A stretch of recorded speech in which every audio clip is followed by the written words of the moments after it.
We're just gonna hang out. We're gonna scat while we're waiting for people to show up this time. Scatting is the perfect solution to everything. What's a scatting noise? How do you identify that? You need more like beebly doop dops and stuff like that. Yeah, you just nailed it. Okay. Let's get rid of the at everyone because we tagged everyone earlier. Let's go indeed, Red Potato. Welcome. Welcome one, welcome all. Let's go to the live screen. I think we wait for people to roll in a bit. Like, this is going to be a smaller stream because we're not doing a section of the manga, but I think these are important. I think both so that you're not having to, like, rush through the series over and over again, but also just... I think it's important because we can't talk retrospectively when we're moving forwards and always talking about a current arc, and you've wanted to go back and talk about, like, reflective discussions a lot, right? Yeah, I would agree. I feel like when we're doing this, we have the opportunity to kind of discuss it as a whole, whereas normally we're having to be so careful with how we're discussing. Mm-hmm. And we don't have time otherwise. Yeah. Oh, nice. We have a few first-time chatters.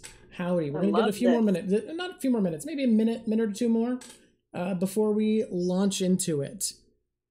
And just because I want people to be here when we start. Hey, YouTube. This one is not very edited. You'll probably notice. This is just going to be mostly a live stream I'm posting when this is on YouTube. So, chatters, YouTube's going to see your comments for almost certain. Unless we say something embarrassing enough that I've got to redact it.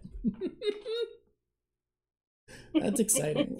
We're all going to be heading right to YouTube together.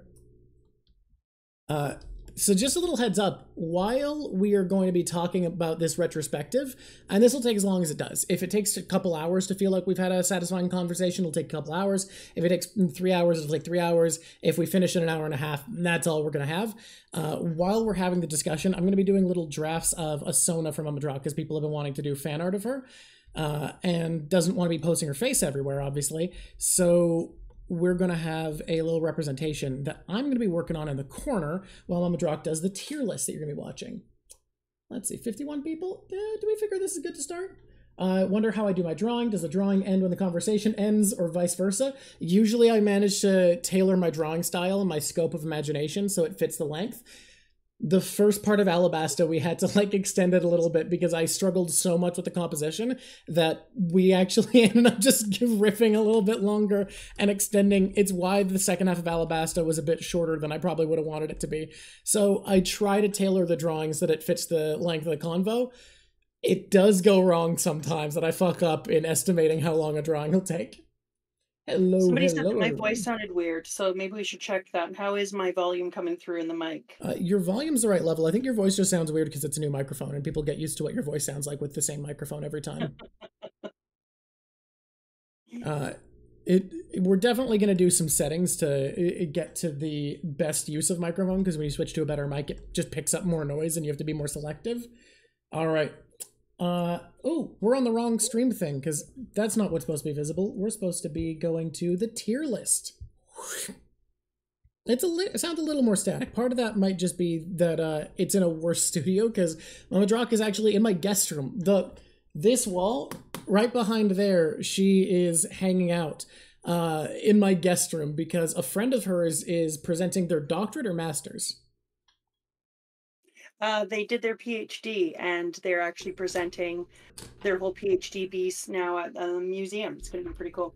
Yeah, so because it's a longer drive from Mama Drock's house to where that is than my house, she's just behind me in another room that has pretty bad acoustics, unfortunately, but we are also using a better microphone, and in the future, the audio quality should only be going up.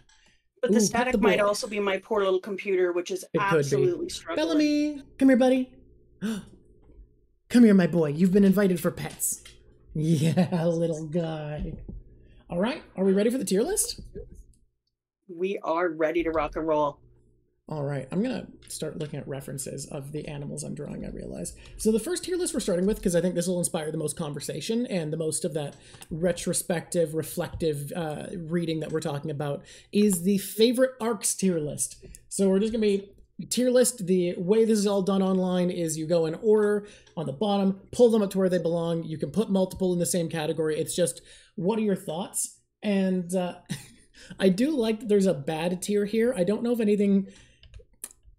Okay, one thing in my opinion does belong there, but I think for the most part, okay is kind of the worst One Piece ever gets. But I'll see what you think. I'm going to talk a bit more than I normally do, we've decided, like put a little bit more of my input and opinion now that we're doing retrospective, but you're leading the tier list, so start us off. What is our first arc that we're tiering?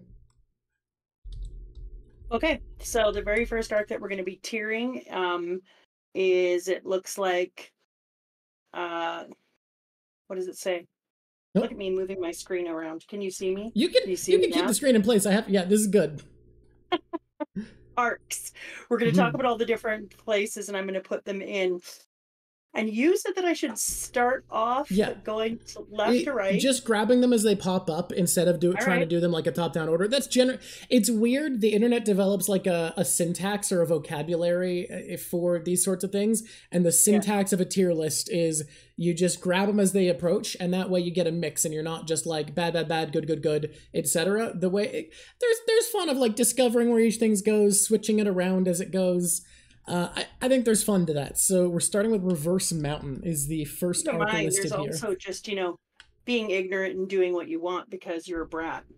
You know what? That is possible. You are allowed to do what you want. I can't stop you. I will tell you what the internet's agreed upon vocabulary or grammar for a tier list is, but you do with that information as you will, I suppose.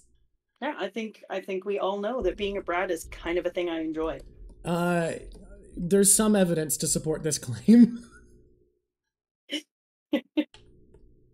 Are you talking about evidence such as, I don't know, reading ahead? Reading ahead is maybe a primary thought here.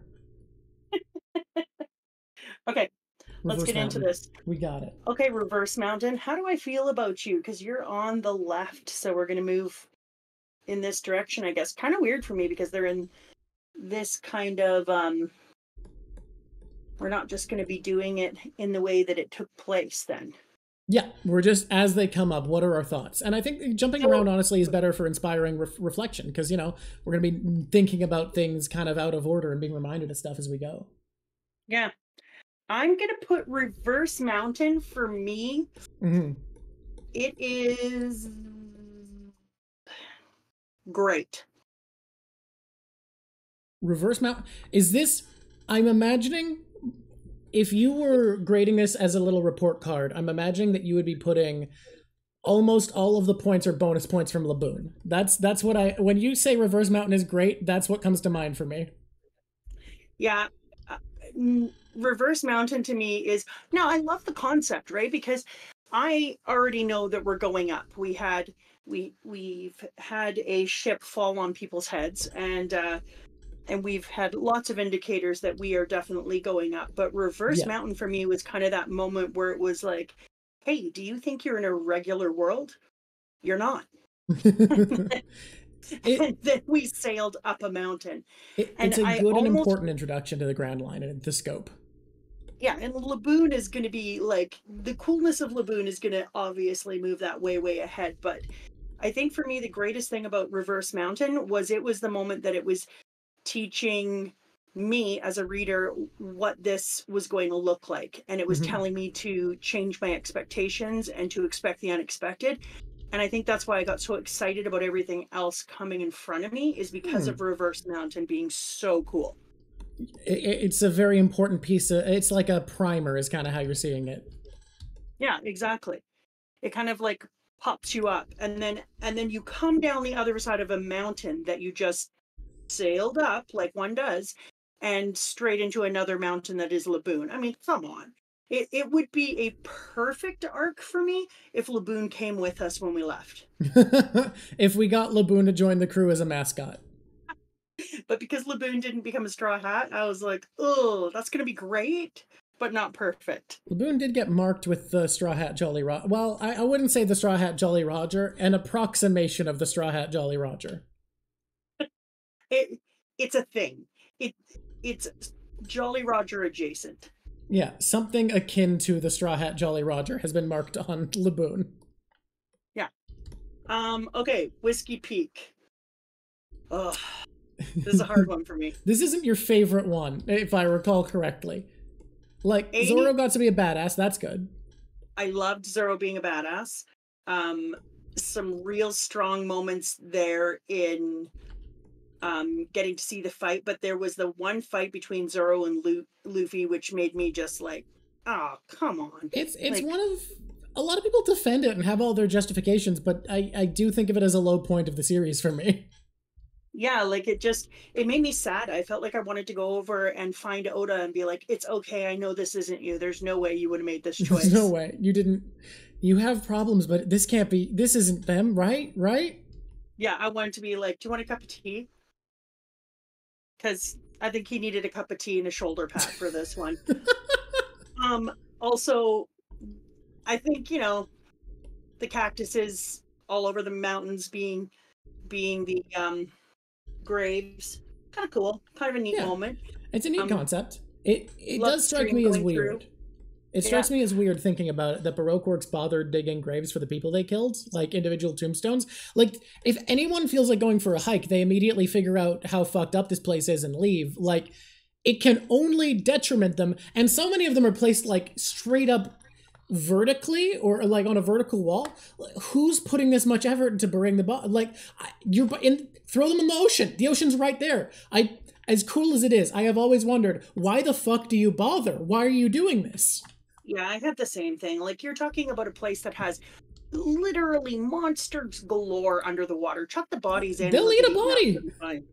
Like, yeah. I think, though, that they are about we have to keep in mind that the thing that Whiskey is great for is you're introduced to Baroque Works in a really, really cool way. You get to see Vivi. I'm still sticking with Vivi accidentally on purpose roped them into being a part of the adventure with Baroque Works. This has been a point of contention. There will still be comments of people being like, so now that you've seen Vivi be dumb, do you understand that it wasn't intentional? But I still think it's funny enough. It's a fun enough twist on it to imagine that she did it accidentally to pressure them into helping, that even though I don't agree with you, I'm going to pretend that's the case from now on because it's more fun for me. I think that, honestly, why would you just accidentally tell people that this existed when you're A, been trained as a princess in protocol, and B, have worked in a secret spy organization for all this time? Like, she's a very careful person who knows how to choose her own words and has been trained meticulously.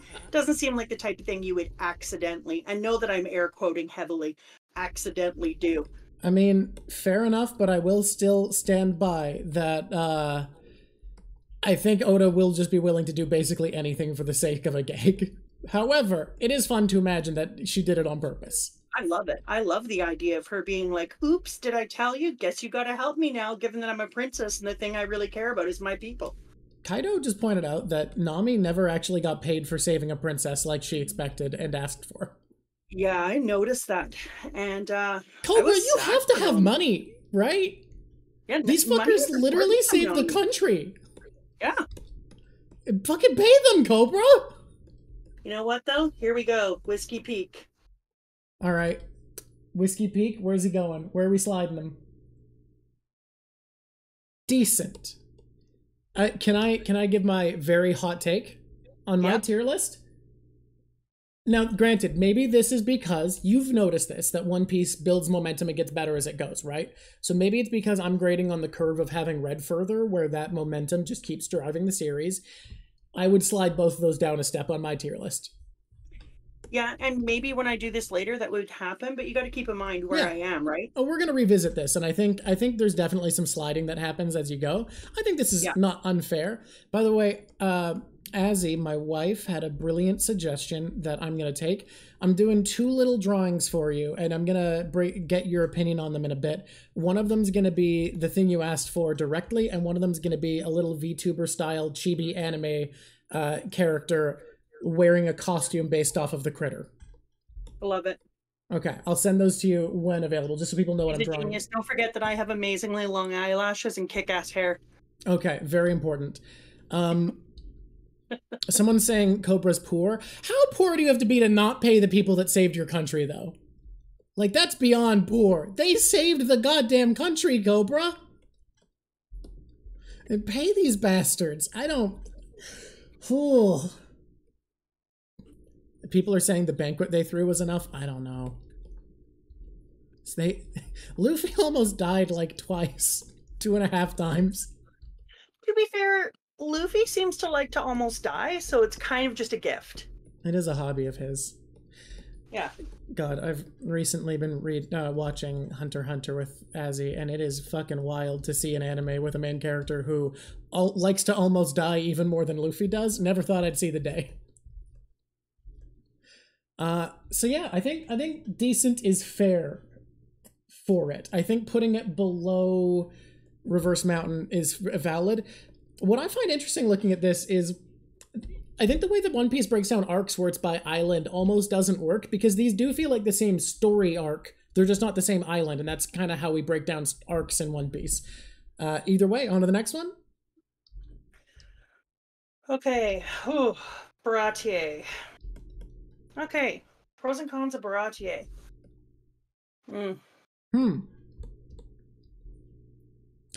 Can I say something that might flavor your judgment? Okay. One Piece live action made me actually like Baratie slightly less by highlighting. Now, I don't think live action did this well enough.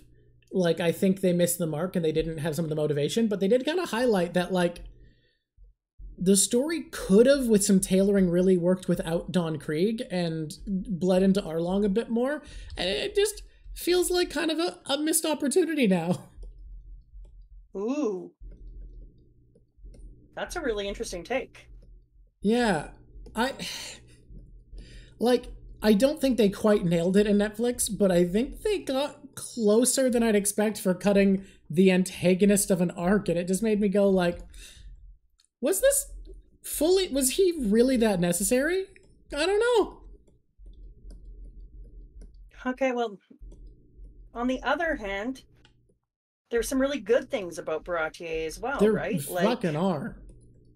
Like, you get to meet, I don't know, a minorly good character that I kind of like a little bit, who wears sweet clothes and carries a giant sword. Yep, a character that you might like just a small amount. A character that might be one of the characters you kind of like is introduced here with Dracul, Hawkeye, Mihawk. Yeah, I'm just saying, like, if you're gonna do something, I mean, there's so many cool things about Baratie that you have to keep in mind. Like, first of all, you're coming to this place where suddenly you're in a restaurant in the middle of the ocean, and then you're like, as if that wasn't weird enough, you realize that a restaurant in the middle of the ocean can be a destination just as much as a piece of land can, and that there's something really cool about being a person who's pirating or navy and traveling around, and you know of this location, and it's like your own private island, and it's special and unique, and you're going to get amazing food. And then you meet Mihawk, which says in the beginning of an Odyssey like the one that we're on, the meeting of Mihawk is a really big deal because it was that first moment that it expanded the world in a really big way. Up until then, I didn't know the scope of the world that we were in. And Mihawk coming into play told me, like, oh yeah, you're in a tiny, tiny pond and you can't even imagine what's about to come. But let Mihawk give you a little piece of advice. Hold on to your hats. No, I do agree. Thinking about it more and more, like, while Don Krieg isn't... People are pointing out that there's also some thematic symbolic to Krieg being mechanically worthless, but I think narratively he also doesn't carry enough weight for me, but he's still, like...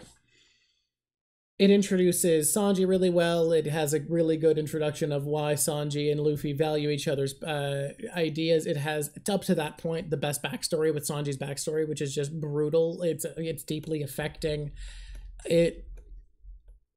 There's so much good about Baratie. It also absolutely nails the idea of treasure. It's one of those moments where we really got to see what treasure means. And having Sanji and the crap chef share the treasure and be on the deserted island together and get saved together and still be together to this day because they have a vision. I think, you know what? I'm just going to say it. Like, the Baratie arc for me, it was great.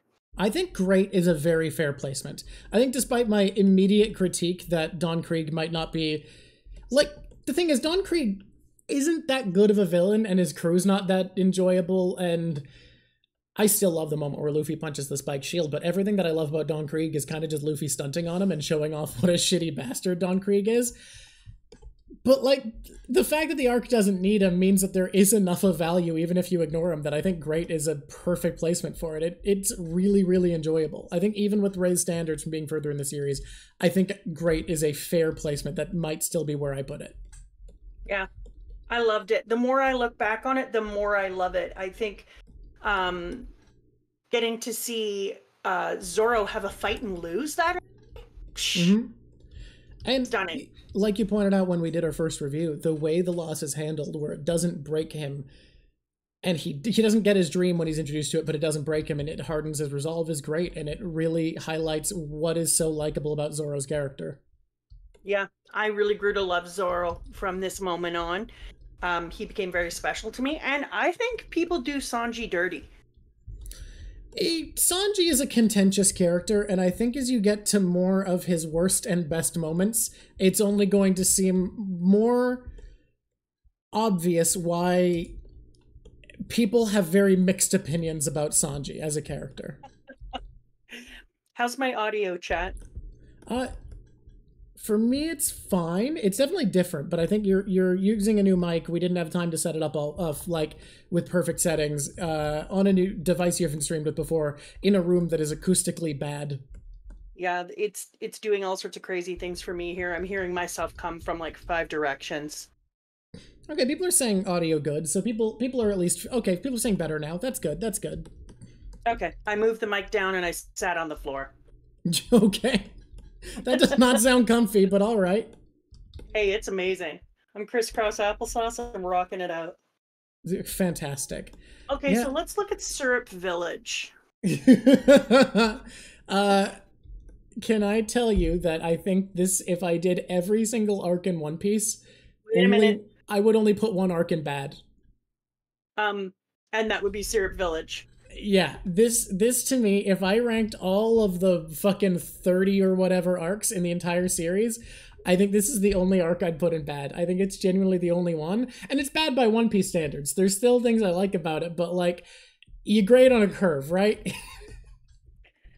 Somebody said here, wait a minute. We missed the part when you talked about Pearl. Oh yeah. If we're talking about Baratier, we should mention Pearl. Pearl, who you rotten kid. Pearl, who you love because they're just like Ace. I see you, Dramanka. Okay, yeah, let's talk about Pearl. That's a part that could really move Baratier down to bad.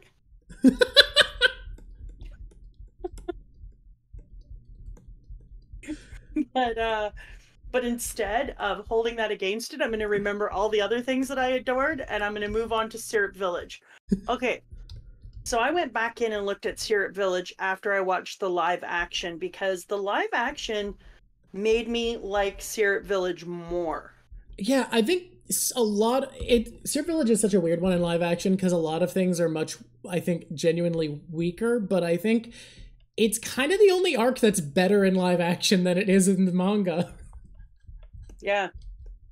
I think the fight with the cat pirates on the fucking beach. Nyanbon siblings were weirdly good in the Netflix show, and in the manga were just like, they're boring. I want them gone. Yeah, they bored me. And then when we watched them in the live action, I was like, yeah, these are good characters. I actually enjoy this. They're stupid, fun henchmen who have a weird rivalry, but also have like a cool teamwork fighting style. Like, they're what you want. They fit the role. Whereas the Nyanbon brothers in the manga are, if I were ranking, God, I would love to do a henchman tier list. They would be in my trash tier. They would be below Pearl for me. The Nyanbon siblings, or we'll call them siblings because they changed the gender in the Netflix show, in the manga are like my fucking, I hate them. God damn, do they suck. Yeah, agreed. So for me, when I look back on Syrup Village, there's a couple of highlights that I look at. And I know it's hard to find, few and far between. I mean, we get Usopp, who I immediately hated. You ended up liking him, but you did not like him in his home arc. Yeah, I did not like Usopp in his homeland, and boy, did that press people. Holy. People were like, I am trying to like you, but your hatred of Usopp is killing me. A lot of people like Usopp right away. Most people I find have your kind of reaction where Usopp, they really dislike and are like, why are you bringing this piece of shit along with us on our great pirate journey? And then Why start is this a straw hat? a very But common thing is starting to like him at Arlong Park. That's a very common reaction to Usopp. but on the other hand, when I was looking back at Syrup Village and just trying to give it my full hatred in the way that I wanted to, Uh-huh. which I did really want to, Yeah. I started to look at the few of the things that we had. Like, we found out that Usopp was connected to one of Red Hair Shank's crew Yeah. through his dad, and that's really cool. And then Usopp's lies that he tells his friend to help her through her sadness end up being things that come true in the bigger world. And it seeing all the weaknesses, and I'm sad for people who liked Usopp right away. And I was thinking about this actually, and just wanted to bring it up.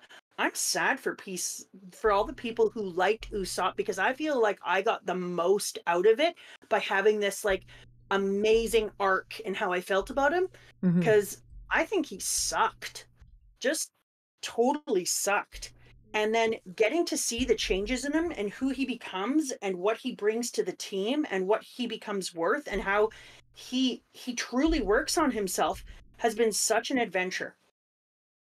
Hey, someone pointed out something interesting that live action kind of ended up being the opposite in that Usopp doesn't start out hateable, but he doesn't have an arc where you start to love him either. Like, he just is kind of flat in how they, it's not the actor's fault in how they write him compared to the other Straw Hats, but the actual story and everything around him in Syrup Village was a lot more fun.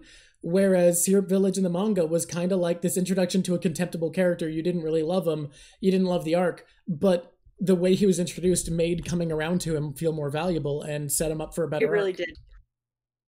And this person was talking about how he didn't have a role model. But I think he did, because he had his mom, didn't he? Or was he just pure His orphan? mom died pretty young. He still has that little bit, but I would agree that he's mostly raised himself and he's living in the town.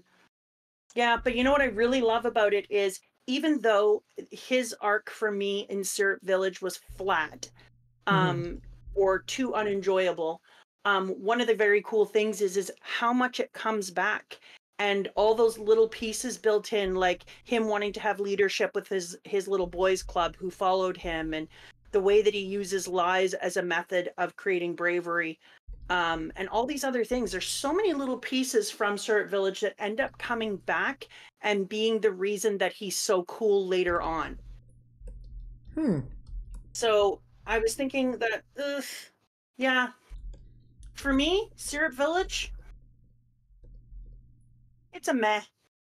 Hey, don't worry. We're just starting. We're on the first tier. We're on the very first tier list still. We're rating the arcs for those joining late. And also, Matt, I think, is a great compliment to Syrup Village. I will reiterate that if I were doing this arc, it would be the literal only arc in bad. I will say, to briefly give my insight of what I do like about it, I think it is the highest point of comedy for East Blue. I think it is some of the funniest bits. The bits of the wrong beach of Zoro and Nami trying to get out of the oil they set up because they set up this genius trap on the wrong fucking beach. Luffy getting hypnotized and falling off the cliff and Django being like, oh, he's dead, and moving on and not bothering. The bit of Django sometimes hypnotizing himself. How Luffy finishes off Kuro is great, of just binding his arms and giving him a headbutt. Love it. The bit of how'd I not get north? I ran in a coldish direction. I don't think there is a funnier arc in East Blue. There isn't. That's the big saving grace for me. It's brilliant and I use this comedy. with children all the time now. When they're like, "How do I do this?" I'm like, "You go in a goodish direction." I'm using it for everything. I overuse it. I think the kids are absolutely sick of it, and it makes me like it more. I'm not gonna lie. So many things in Syrup Village are hilarious. I still think it's the only one I'd put in bad. I understand what you're saying. I understand the value you're finding. I'm not questioning you. I'm just judging on a harder curve. Yeah, but you're judging on a curve that includes so much more than I have. And it's impossible not to is the issue. Like, I'm not going to spoil where things go, but you've seen the momentum the series picks up, so you can understand when you've seen more of it, it's harder to be more forgiving. Yeah, I would agree. But I don't have that, so I get Yeah. to just like it for what it is right now Yeah. in the moment. It's in Met. I think that's fair. I think that is a fair placement for Syrup Okay, Village. so let's do Drum Island, because the more time that passes on Drum Island and the more time I have as a retrospect to think about it, the more I like it. Drum Island's an interesting one, isn't it? Yeah, and it's kind of, there's some of the same reasons that you have with whiskey, in that, you know, it introduces you some concepts. There's some of the same things that you have with going up the mountain in our Reverse Mountain. And suddenly we have giants and we're like, oh, okay, maybe I should just... Drum Island's the winter one, not the not Little Garden. Oh, sorry. Yeah, Drum Island. My bad. I went all the way forward. Someone asked how far you've read. You're only like 6 or 7 chapters into Jaya, right? You've tried not to go too far ahead so it doesn't flavor today's retrospective. I'm pretty deep in now. Oh, okay. So last time we talked, you were only 6 or 7. So we'll just not bring up the rest of Jaya. I'm excited for the Jaya episode, though, because, again, it's my favorite mini arc. I love it. Yeah, I think I'm pretty far now. I'm just trying to be a good kid and not talk about it since it's going in the next... Yeah. I think we're going to not talk about it, but someone just asked. So I thought I was going to say barely anything. Turns out that would have been a lie, and quite a bit. Quite a bit of Jaya has been read. Let's find out how I feel about Drum Island first by just asking, did I get any cute animals in Drum Island? Well, let me think. You got a Tony Chopper. You got the big ice bunny. We're not counting Dalton as a cute animal, but he does turn into a cute animal. How dare. If you're going to include Chopper as both animal and human, you're going to make Dalton be both human and animal. Dalton was not born as an animal. Dragonlamp, if you want to update the tier list before we get there, that way she can refresh the page to add Dalton, who apparently counts as an animal. By the way, Dragonlamp, frequent chatter, made 4 out of 5 of the tier list we're looking at today, and I'm incredibly grateful. They are amazing. They've been a supporter from like stream 2, I think, and made most of our tier list today. So big shout out to them. Which is absolutely incredible, and we are very, very grateful. Yeah, you did get some cute animals in this arc. Yeah, I got some really cute animals in here. And more importantly, I did get myself a Tony Chopper. Yep. Drum Island pulled on every heartstring available inside of my body. It has one of the most emotional, touching flashbacks that I can think of. When Does a Man Die is one of my favorite speeches in the series to this day. Yeah, nobody is surprised by that, given how many times you say it to me. Yeah, well, you're going to keep saying Gold Roger's alive, so of course he is. Okay, Drum Island. You know what? Oh, okay. Do I know what? Drum Island, so many good points. We're introduced to amazing characters. We get to find out about Ace. I know he's the brother, so we get to expand Luffy's family. We find out about Blackbeard and his mimicking or paralleling. We have our great good doctor come on board. By the way, I real quick want to say I've had a lot of detraction from the pointing out that had the same crew members number as Luffy. That is an observation I had on my first reading or viewing of the series, so that was fair to give. That's my rule. It's from my first viewing without future experience. That was fair to give by my rules. Anyways, back to Drum Island. Yeah, no, Drum Island is perfect. Really? Ooh, yeah. I saw great coming, but perfect.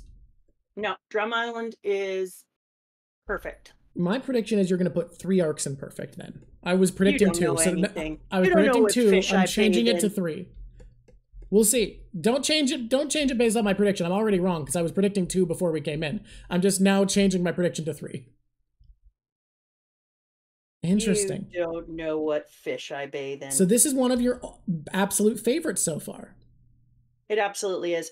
There was so many backstories here, right? Like you had the doctor's backstory, you had Chopper's backstory, you had the backstory of the town.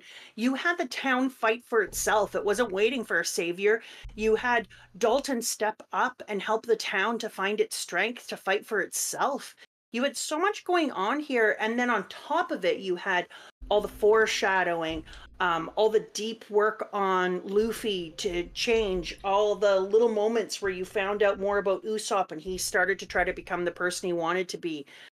You had Luffy put Nami before he put his need to just run into trouble right away. And so I think, like, when I look at Drum Island and everything it accomplished, and in a shorter period of time, it's a weirdly short arc for how much it does. Like, it's really only about 25 chapters, and it feels like so long. Like, I don't think it's barely bigger than a mini arc. It's smaller than some mini arcs in the future, and I think of it as a full arc because of how much story it moves.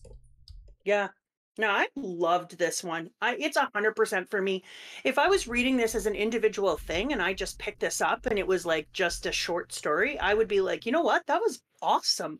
But then to get all these amazing other pieces that are going to happen later in my story and that are going to keep adding richness, no, that's perfect. That's chef's kiss. I'm in. Someone said what I was thinking of. Oh God, someone added Dalton. So when we reach favorite animals, you'll need to refresh the page, and then Dalton will be there.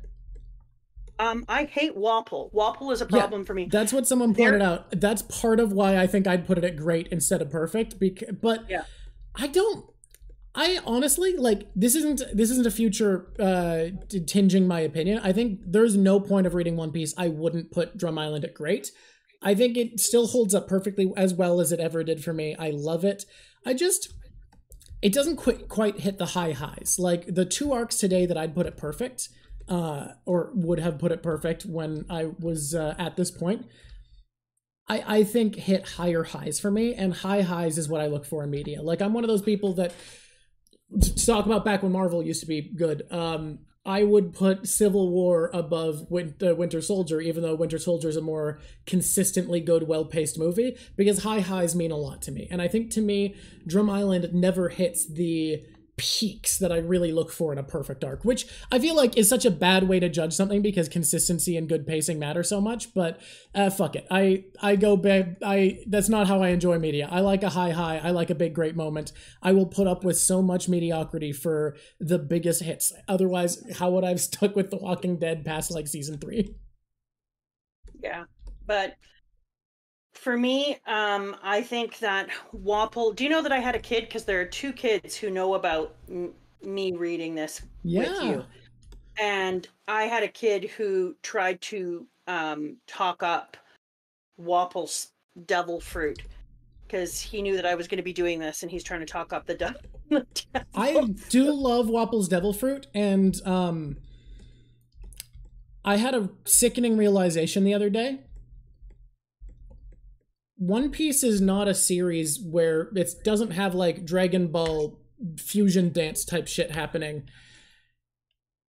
I think if you are right and the fusion into Ryujin were to happen, it would have to use Wapol's fruit.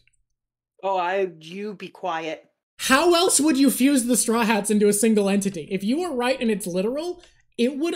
Wapol's fruit is the only vehicle that could work for fusing the Straw Hats into an actual entity. It's so untrue.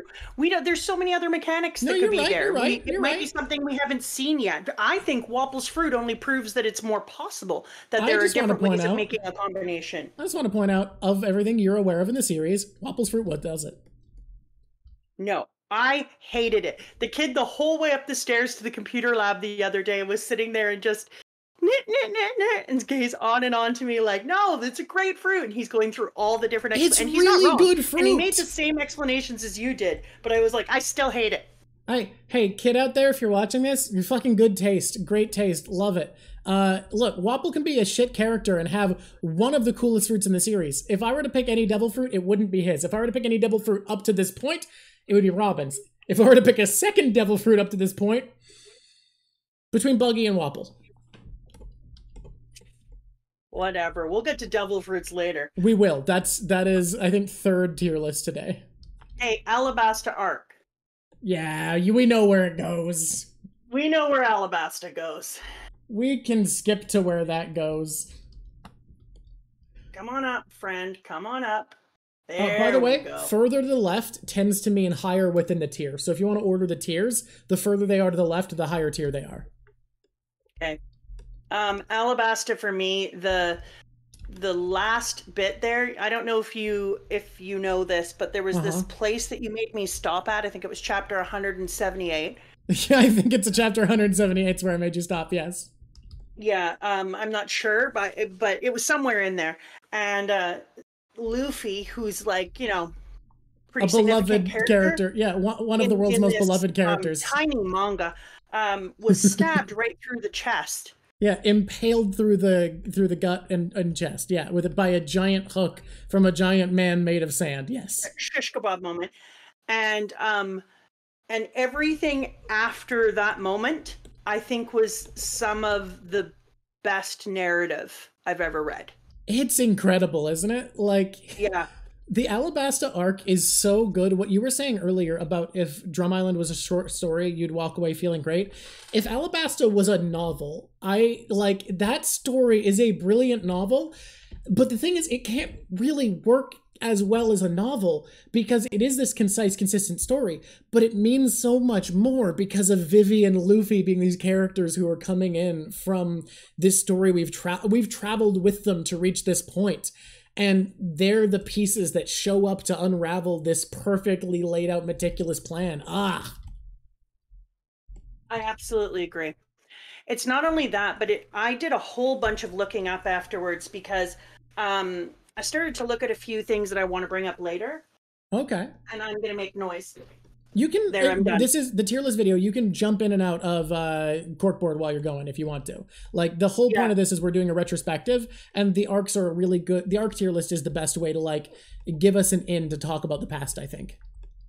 Yeah, I looked up some stuff later because I wanted to kind of get into this Japanese idea of balance, because I kept thinking about how beautifully balanced Alabasta was. I was just like, it's so stunningly balanced. Everything, the work with Vivi and Luffy and the way they complement each other, the villains and the good guys, and the way I was thinking about the panel where I was saying, you know, he all of a sudden says, oh, I have the water has come and we will survive, and da-da-da-da-da.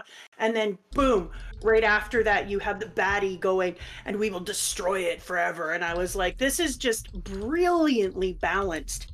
And so I started to look up different ideas of Japanese people and balance. And I found this author who wrote an entire book around the concept of balance and what it meant.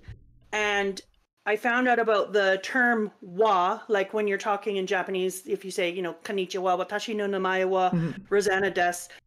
Wa is actually beauty of harmony, and apparently it's a core value driving Japanese people. It means like the beauty of harmony. And then there was this piece called, I think it's pronounced Nagomi. It used to be in the first constitution of Japan. It means harmony and balance. To have Nagomi, you must experience unpleasant things, because an unpleasantness of your feelings lets you know that you're going to have a balance of happiness on another side, and that it's through the experiencing of these unpleasantnesses that you're able to have understand the richness and beauty of happy moments. And that if you only lived a life full of beautiful flowers and happy moments without any kind of strife, that you wouldn't understand how much beauty there is in the happy moments. And then there was these other things about ikiga, which is the purpose of your life. And apparently the way that we say, like, hey, how's it going? Or how are you doing today? They say ikiga, which means your purpose of life. Like, what's your ikiga? And you might say, oh, you know, today it's about, you know, joy. I'm finding joy in small things. And I'm going to get into that more in the next chapter, because there's 5 pillars of Ikiga, and I'm going to talk about it with the next chapter. So I don't want to get ahead of Ikiga, but I started to think about how that was used inside of Alabasta. And I was like, holy God, this was a masterclass in including both Ikiga and Nagomi, that idea of embracing what's going on and Shikata Ganazi, the idea of accepting and observing difficult situations and looking for what you can do with it. And it felt like, I know that you tell me about all the Western influences, and I see them everywhere in here. But this chapter, even though it took place in something that was so very Egyptian in so many ways, felt so Japanese in the way that it was like you were looking for harmony, you were looking for balance, you were looking for being in an unpleasant situation, but not allowing it to swamp you over, to acknowledge it and to move through it and to learn from it. And I just thought, the more I sat with Alabasta and the more I learned for the next chapter we're coming into, the more I adored it. That's really cool. You said something really early on about the balance of good and bad, and it made me think of, go open this on your iPad. You're gonna need to open this on your iPad just because you are screen sharing on your computer. I sent you the volume covers for volume 21 and 22. I'm gonna make them visible for the stream. They are some of the more famous volume covers for really good reason. I think they're two of my favorites ever. They are brilliant, and I think what you just said is super intentional looking at these two. I love looking at them lined up against each other, and I think they really, really represent the idea you're mentioning of the balance 100%. Of good and bad. Mm-hmm. Yes, somebody said I shared these on Discord before, and they absolutely did, and I didn't pause enough to realize that's exactly what it was. But I guarantee that there was some of that there feeding the idea. You're 100% right. There is this beautiful feeling in it that's what he was getting to. He was really giving us all this kind of lesson in this moment and saying, like, your characters are going to understand what it means to have harmony and balance, but they're also going to learn that you can sit inside of things that are uncomfortable and not allow them to drown you. You can come back. And then literally he was drowned in sand and with help came back. And so it also did all those great things for us where it was another kind of balance. You have the balance of the baddies who don't use friendship, who don't lean into creating family outside. And I was listening to this interviewer about something else, but she was talking about this Japanese concept about how in the United States, they want to make friendships bigger and bigger and bigger, friendship groups. And in Japan, they want to make them tighter and tighter and tighter. And it started to make, because there's that Western influence of them adding friendships, but there's that Japanese concept of continually bonding themselves together. And then that balance on the other side with the baddies who are trying to go it alone and trying to be the lone wolf, quote unquote, and end up failing. And so you have that comparison in two. So there's just foil all over the place where you're comparing these two things together. And it just was, I think, I've said it before and I'll say it again, this is some of the best narrative work I've ever seen. Genuinely beautiful. And the more I sit with it, the more I love it. So I might tear up at this bit. So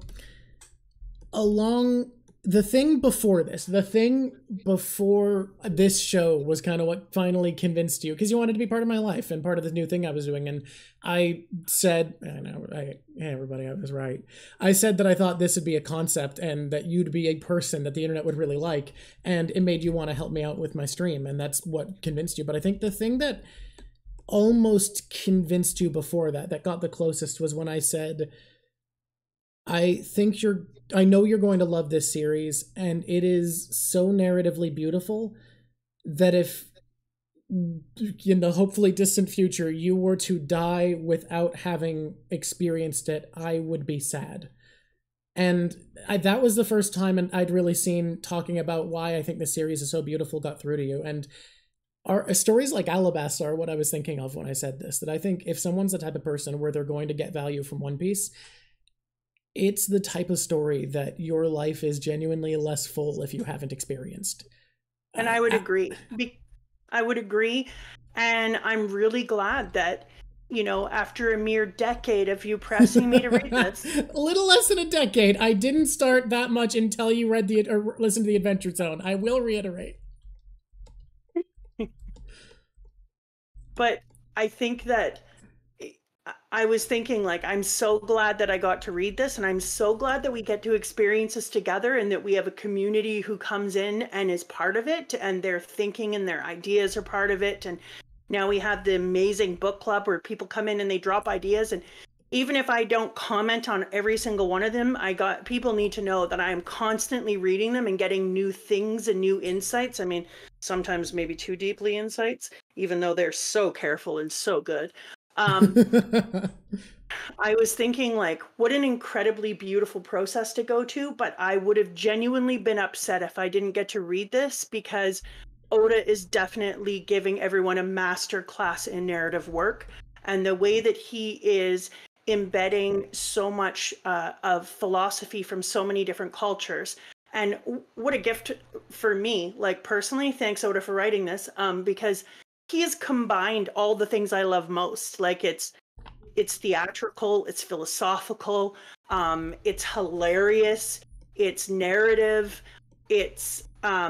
it makes you reimagine your own life and say, like, what do I need to sit in discomfort with, and how do I need to move myself forward? And then this person just said, and it has cute animals. And dude, yeah, and it has cute animals. And so, yeah, this, I think, was the moment for me. Alabasta arc was this changer for me, where up until now I was really enjoying it and having so much fun and getting into it a little more each time. But Alabasta taught me that I needed to go, I needed to go deeper and allow myself to get into the philosophy and see all the layers that he's putting in there.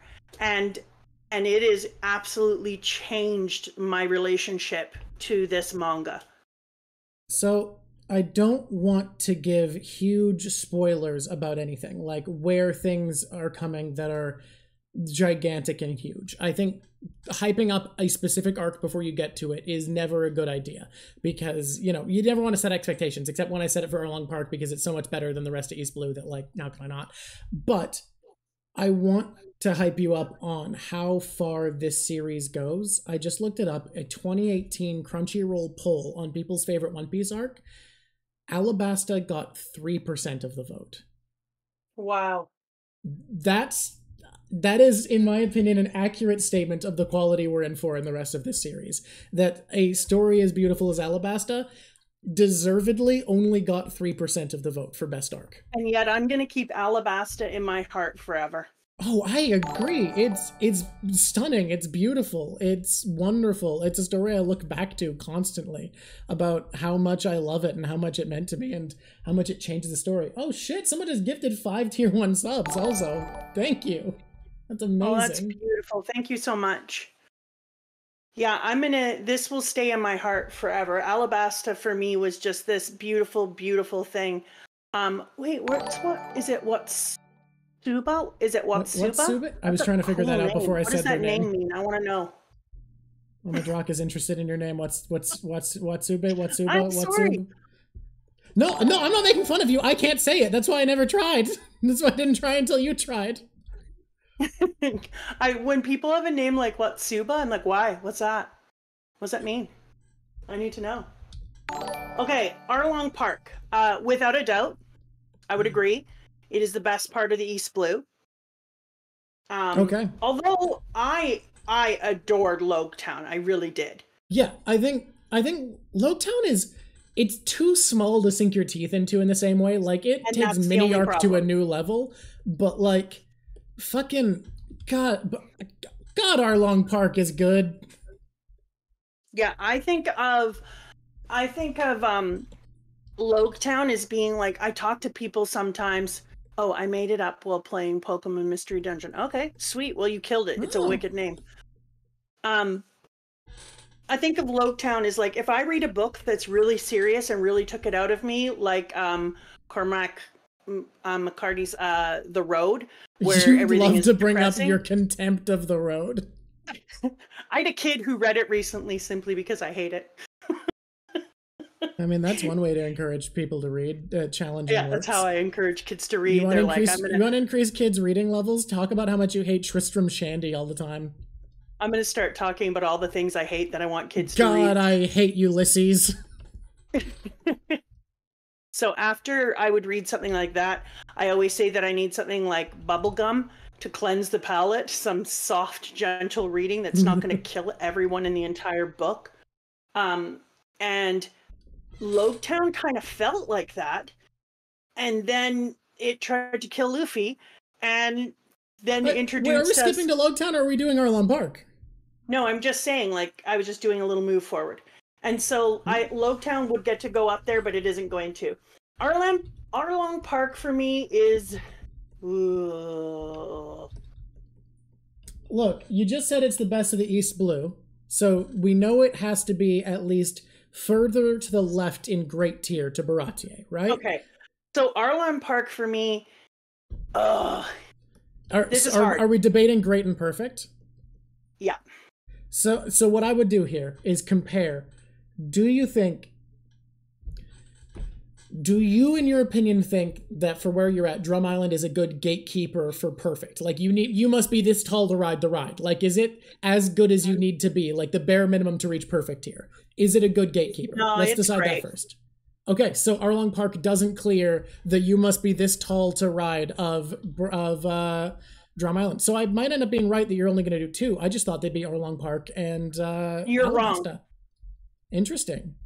You're wrong. Oh, I'm so curious at where we're going.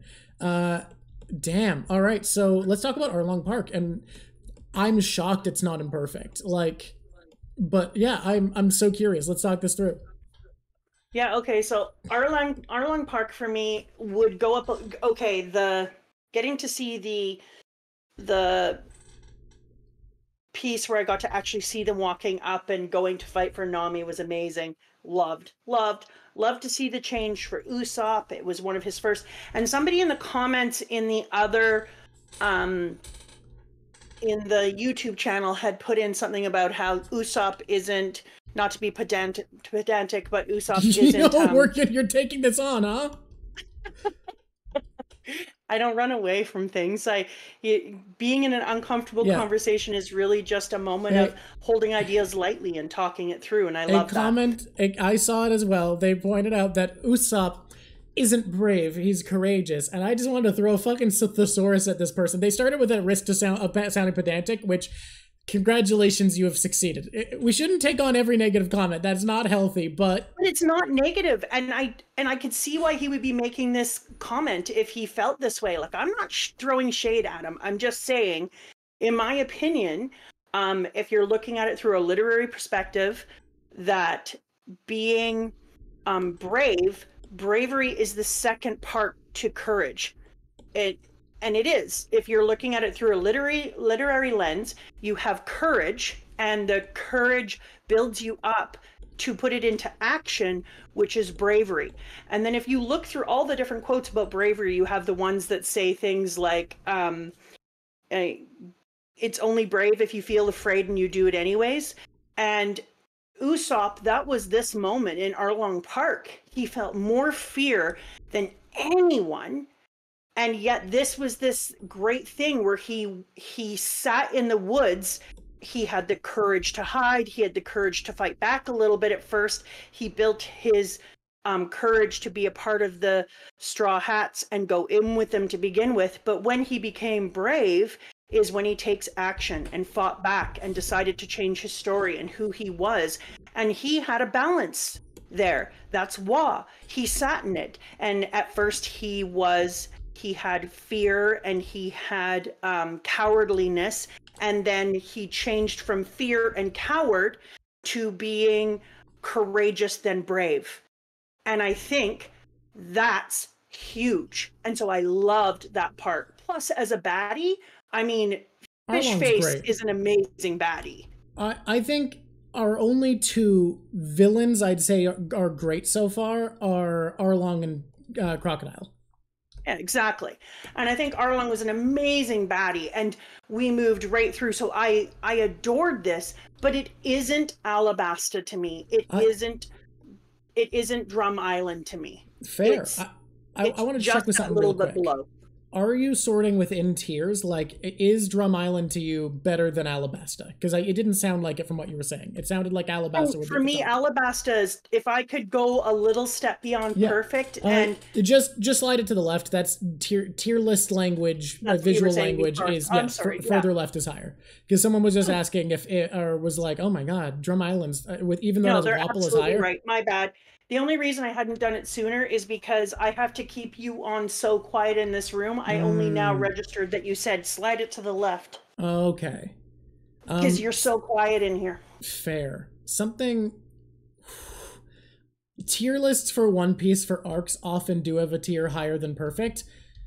I genuinely think you're going to want to wait to add it. Rate to what? Wait to add a tier higher than perfect for another retrospective. Really? In my opinion, yes. I think I'm not going to say when. I'm not going to say which retrospective you're going to want to add it, whether it's next one or the one after. I have I have 4 more of them planned. Places I think it's good to take a break and reassess before they kind of widen the world a bit more. But yeah, I think you are going to want to wait to add the even higher tier. I really have something with Alabasta. I would like to put it so much higher. If you want to add a tier, you can. Yeah. You're allowed. I want you to call. I want to create a new tier in here. Yeah, we could do. I'll walk you through it. Click the little cog on the side by perfect. I want it to be called God status. Okay. So click the little gear setting symbol this one? by perfect. Oh wait, I'll check. So yeah, that one. Add a row above. Now close this out. Oh, no, you close out this mini window. We've added 2 tiers by accident. So now you need to delete one of them by clicking on the cog and clicking delete. I need to rename it. Yeah, and now you need to rename it God Status and probably make it pink. Pink feels like a good super color. No. Okay, you're gonna decide? Yes. All right. I'm just putting God. God is fair. This is the God arc. You know what? Yes, you're right. Pink is best. Okay. I can't help it if I'm cheeky. And everyone's got Goda. Goda is right. They're not wrong. We're changing that. It's Goda tier?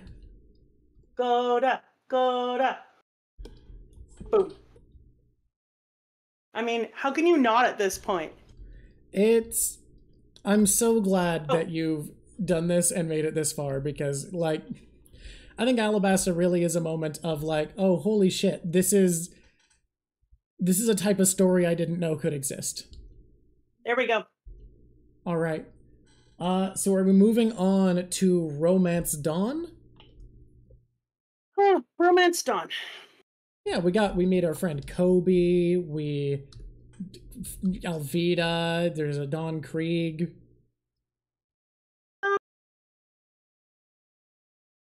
I mean, we do have a great puppy, or no, wait, no. That's Orangetown. Orangetown has the puppy. That's Orangetown. Yeah, this is Luffy's flashback and Zoro's flashback, I think. Yeah, we do meet Zoro. We get a flashback, and that's excellent. I see this one get ranked highly a lot for setting up the series well. If we were rating this later on in comparison to Alabasta, it would be like nothing. But as a beginning of a story, and as a way of setting a foundation, which can be really difficult. Sometimes when you're like, first seasons of TV shows are difficult while you're laying foundation. First few, like 7 to 8 chapters of a book can be really difficult when you're laying down foundation. But I didn't think that the beginning of this manga was difficult. Every one of them were enjoyable to read. They immediately tugged at your heartstrings. They gave you concepts you'd never thought about. If I went backwards with the ideas that I started to look at for the next area and started to look at them through balance and through Nagomi or Shikata Goznaza or anything, I would have a very different view of how he managed to put those in there, but I didn't see them enough when I was in it. But I think still I would give Romance Dawn great. That's fair. I think I'd probably settle on good, but I think it does launch the series really well, and it had a lot of lifting to do to set up the There is no good here. There's only great. Oh, there's decent. no good? Oh, wow. I guess good and decent are very similar. I'd probably lean toward decent, but I think great is fair. Fair for Romance Dawn. It sets up the series really well. It introduces the two characters that'll be a driving force through most arcs. The biggest force of action out of any of the characters. And I think it does something really, really important, which is the main thing it needs to do is set up who Luffy is as a person. And everything from stabbing his face as a kid to being saved by Shanks, the values instilled in him, the way he recruits Zoro just by persistence and being a unrelenting force of likability. I think all of that is really essential to the series, and it does all of that perfectly. Yeah, I would agree with you. But I think some of the other things about it is that we really got to see the way in which Luffy's character trait that we found out earlier on, where he would stab himself in the face, we really got to see what that would look like when it played out in action. Mm-hmm. And how you can be, because Luffy is, I don't know if I would, I might have to give some more time to that person, but Luffy is, he's no thinking at all, just do. So I don't even know if that's bravery. I don't know if I would call him brave. He's just kind of like fearless almost, but it's hard to really place what to call him in regards to that, because he's definitely not, like, saying he's not brave feels wrong, but calling him brave doesn't feel quite right when he doesn't often think to be afraid. Yeah. And you know what I think, like somebody said we might see it later on, and I think, like, I'm not even there, but I would definitely already as a reader predict that we are going to see bravery in the future, because we just saw his first moment of, like, being dead. Yeah. Being buried. And I think after you actually lose a fight and you lose things that matter to you, and maybe people you love die, or actions happen, or you lose, I think that then maybe in the future he could be brave. But I think that's that balance that we were talking about, that if you haven't experienced enough of those bad things, you wouldn't know to be concerned. That's fair. Yeah, but I love him right now. He's great. All right. Okay, Loguetown. Loguetown. Someone pointed out that they're pretty sure from what they've heard that the anime filler they added in, which we haven't watched, but it's things like Usopp doing a sniping contest to win his goggles, Sanji doing a fishing contest to get a rare fish. All of that was apparently overseen by Oda, and he wanted to make Loguetown a little bit longer, but he really wanted chapter 100 to be the latest they entered the Grand Line. I would believe that, because it's kind of like, it feels not like a natural occurrence that 100 is when they reach the Grand Line. That being said, I still think Loguetown in the manga is really solid and a great send-off. Yeah.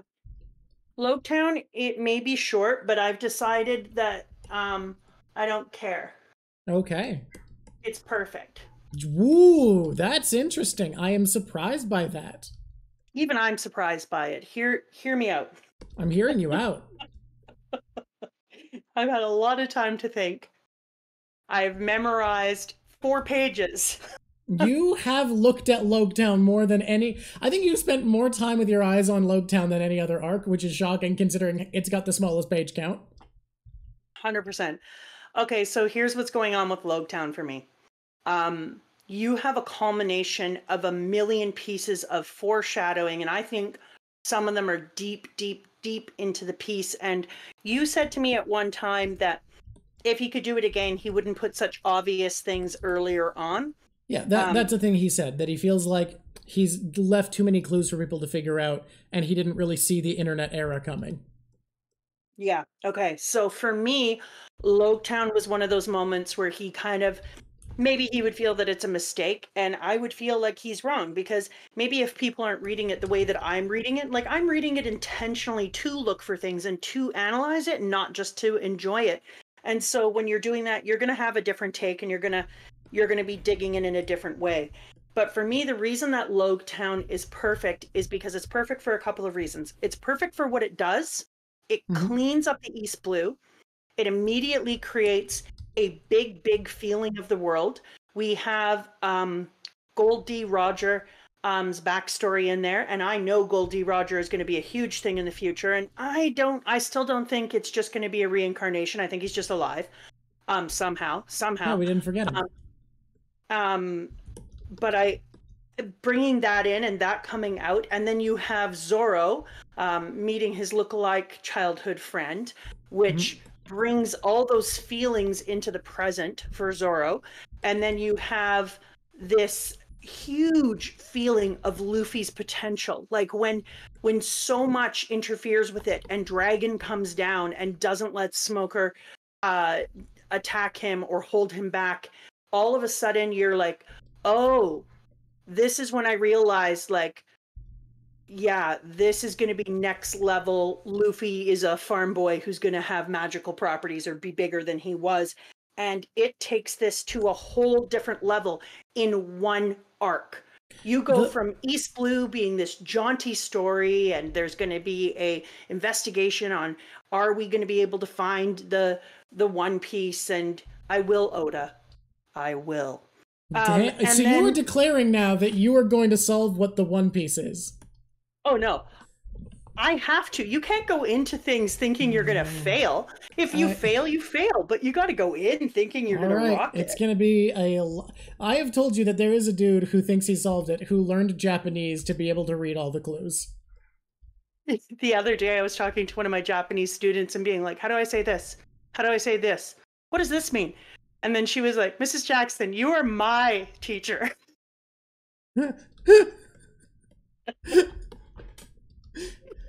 Mrs. Jackson, we're getting a lot of reports from the people overseeing foreign exchange students that you are asking a lot of questions about Japan, about Japanese culture and language.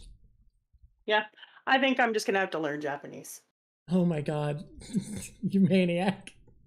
It's just fun. It's just fun. And I've always loved Japanese history. Has always been some of my favorite history.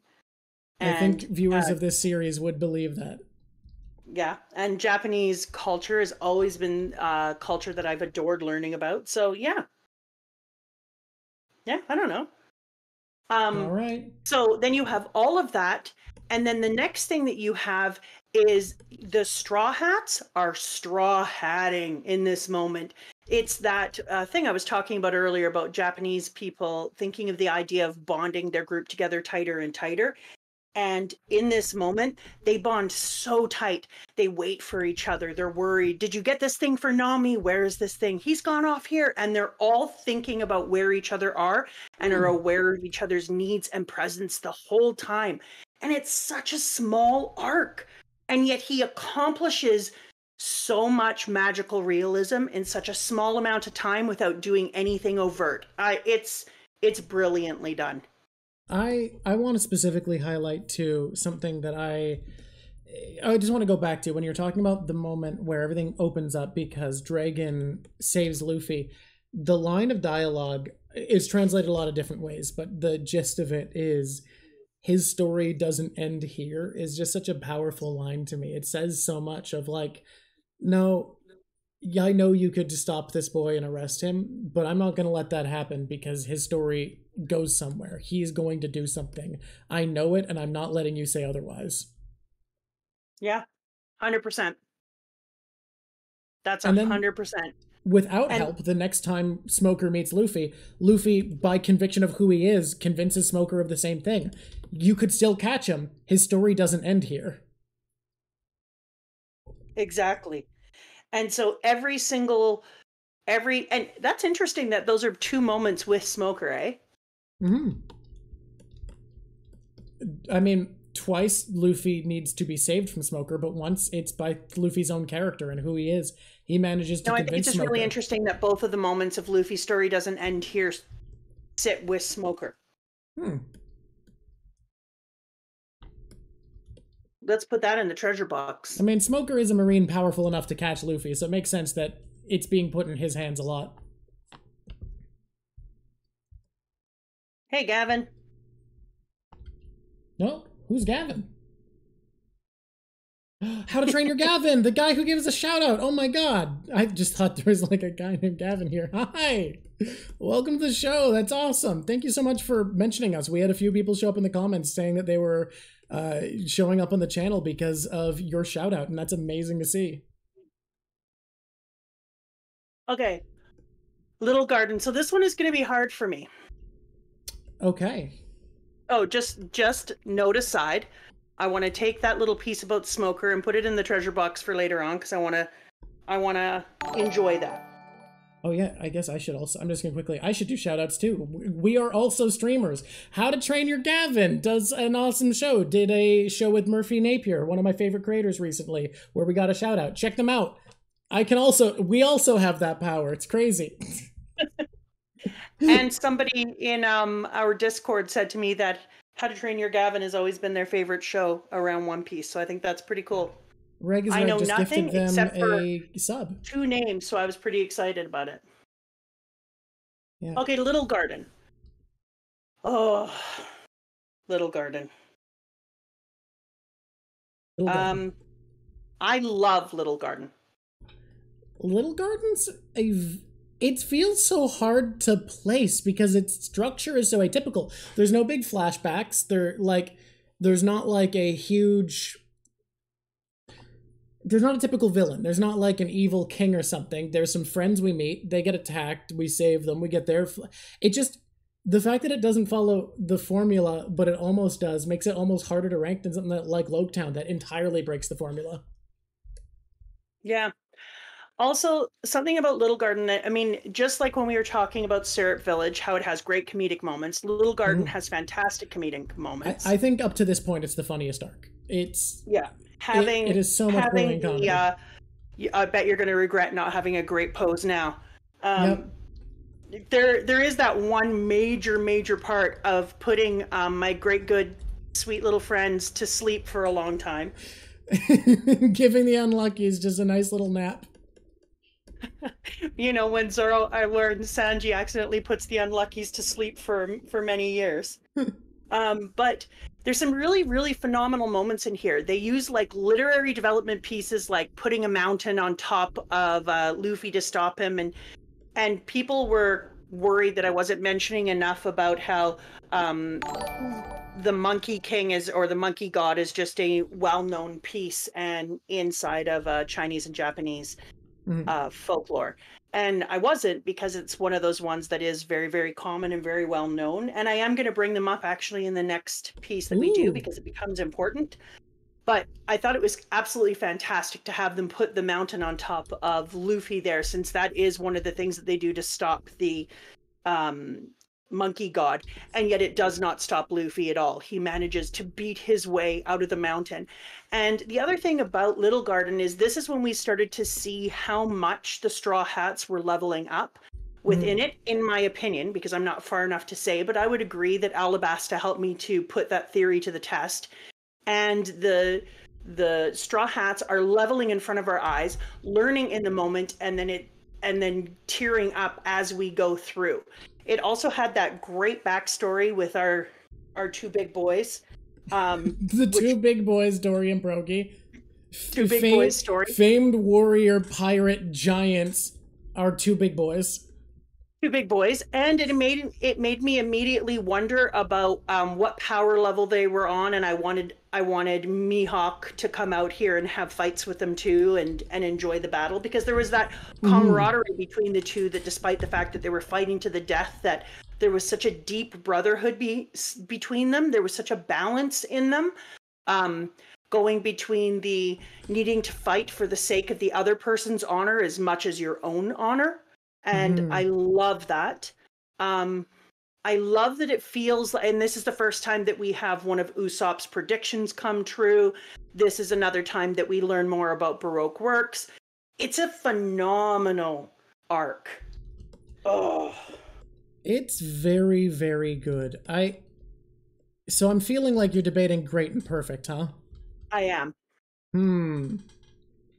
I know where my leaning would be, but I'm gonna Yeah, not. yours is on great, but you come from a perspective of having been through so many pieces. But I just got to remember that to me, if Alabasta is in my god tier level, where it's that time where I have decided that this just isn't a great story. This Yeah. is one of the best narratives I've ever read. For me, the reason I think putting things above perfect in One Piece makes sense is because genuinely, in a way I have rarely experienced in media, especially narrative media, there are arcs that I've come to in One Piece, and the takeaway has been that's better than I knew a story could be. You can't just put that at perfect. That's when you give something an 11 out of 10, is when it's literally better than you knew the bell curve went. Yeah. You're not wrong. That's where it goes. All right. So are we putting this on? We're putting this at the top of great. So it's as close as it can get to being perfect without passing Absolutely. that. You must be You this know, maybe tall of Drum maybe if Island. Sanji hadn't have killed the Unluckies. Who knows if maybe if the guy shot less boogers at people, who's to say what could have done, what could have been? Okay, so let me just look at this. You said the further something goes left. Yeah. So I would put Arlong Park before. And no, I'm happy with that. Okay. So now we just Okay. have Orange Town. I feel like oh, we've changed it to good. I feel like to me this is a peak good arc, you know? Like it's definitely not bad. It's definitely not meh. It's just like would you call Orange Town great yourself? Because that's for me. For me this is like the platonic ideal of good.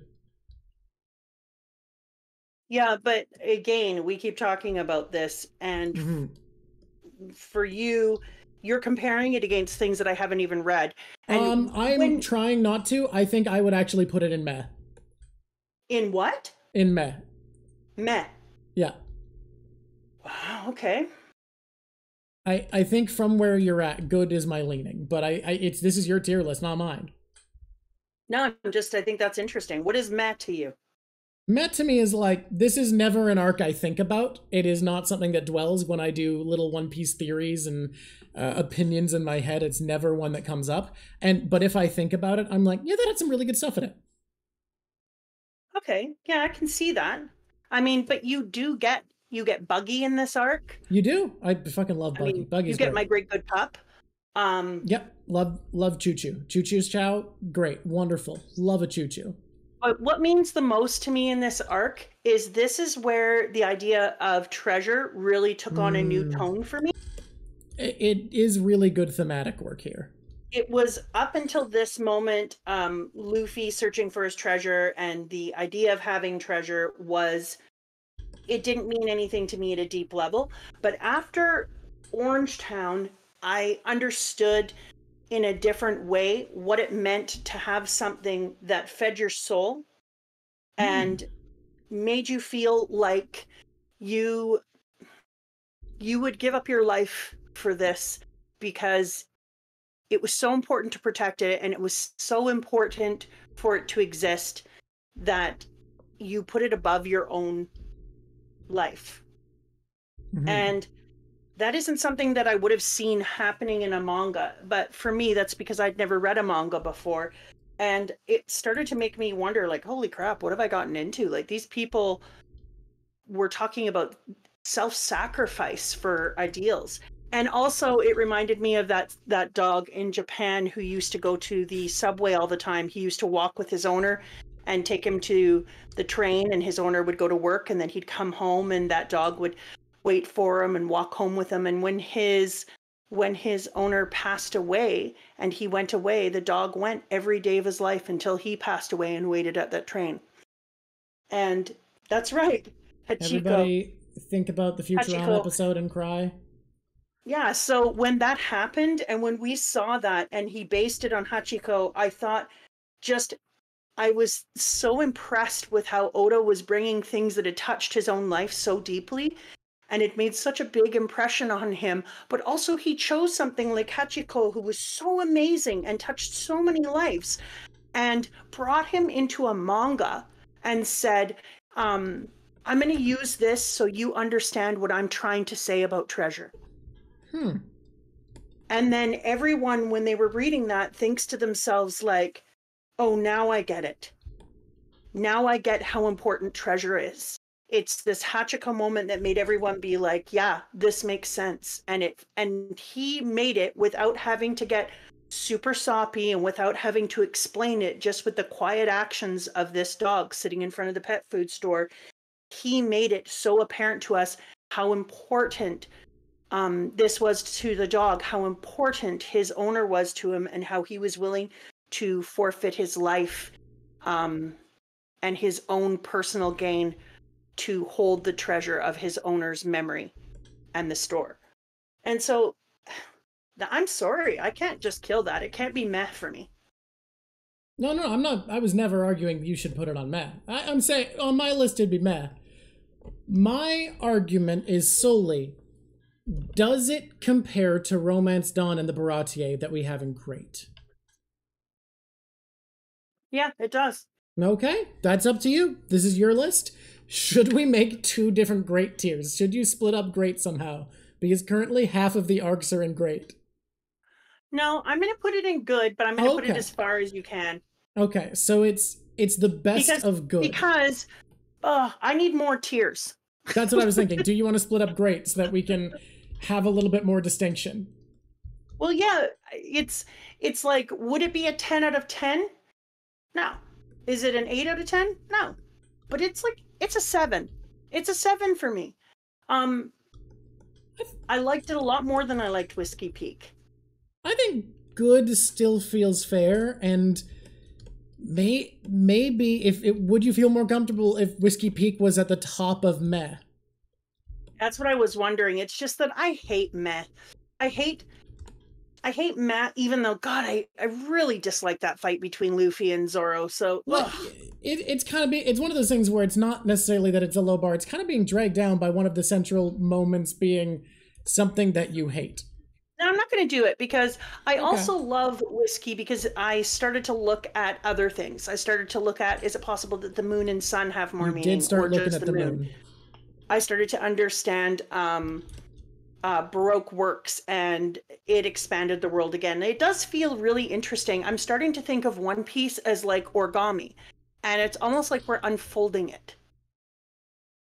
I think that's a fair way to look at it, but it's a fucking big origami because you unfold it for a long time. Yeah, but that's what it feels like. It feels like every single time you think you know the size of the world and the size of the pieces, that you unfold it a little bit more and it becomes something even more amazing. Despite the fact that everything there was before still fits into the general structure. Nothing feels wrong or lied to. You just understand the context of it greater and greater. Yeah, exactly. Maybe it's 1,000 cranes. Who knows? I feel like maybe we're unfolding multiple. It's why I feel like One Piece couldn't work with a different protagonist, because if we had someone who cared more about the world, we would know too much of this too early on and not have the joy of unfolding the series. Yeah. Nothing is going in bad for me. No, that's fair. I think we keep this as it is, and we see if your standards change as we go. We'll start each time reloading this tier list. Do I need to press save? We'll do that after the stream so that you can make an account and stuff. Okay. Yeah. But I think we'll revisit these where you have them in the future, and just like before we start placing new arcs. What'd you do? I went into animals. Yeah, it's the animal tier list. Oh my god, this one is so rude and mean. Yeah, are you ready for... Okay, so I was gonna just... I think what we do basically is we save the list where you have them, and then we reach new look-backs. We pick a few of them to revisit.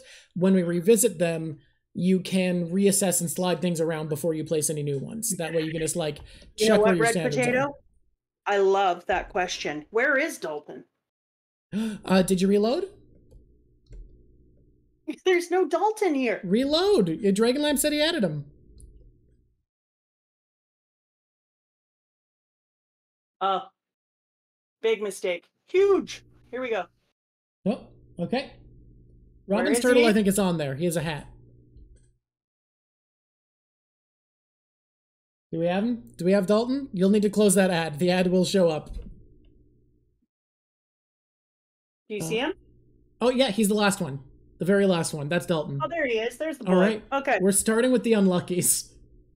Wait, we're starting with specifically the vulture. They're separate. The unluckies are separate. Oh, they separated them?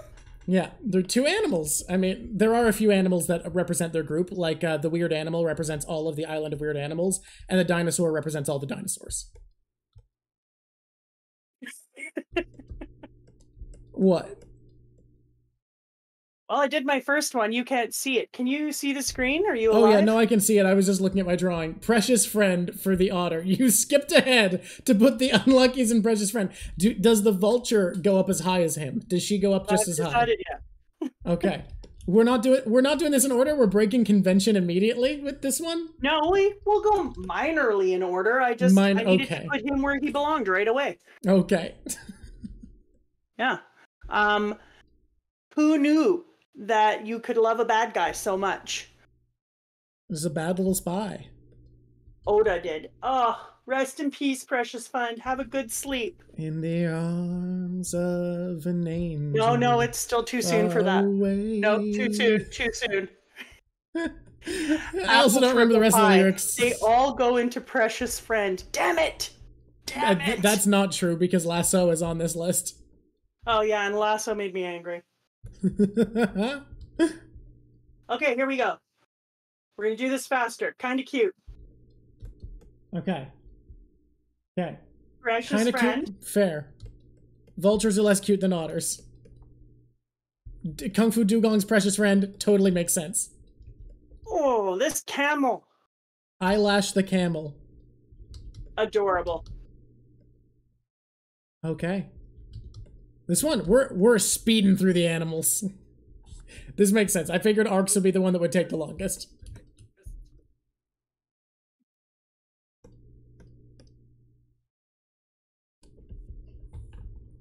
I'm just gonna tell you right now, if you were a bazooka, you should not be able to chew on a devil fruit.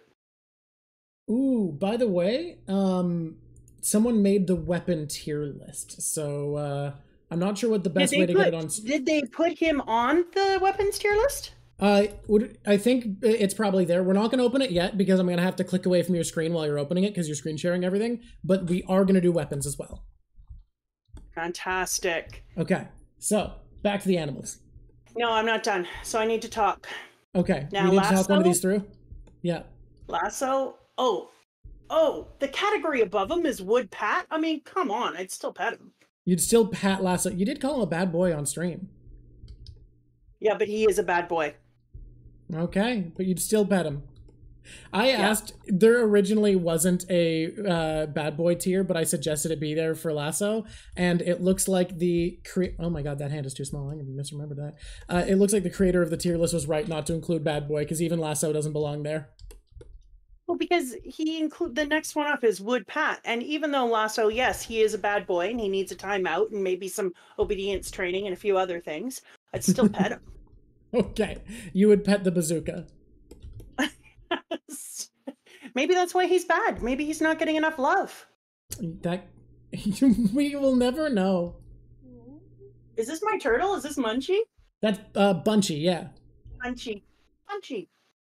Robin's Bunchy pet turtle she rides around on before joining the crew, and then Bunchy's never seen or heard from.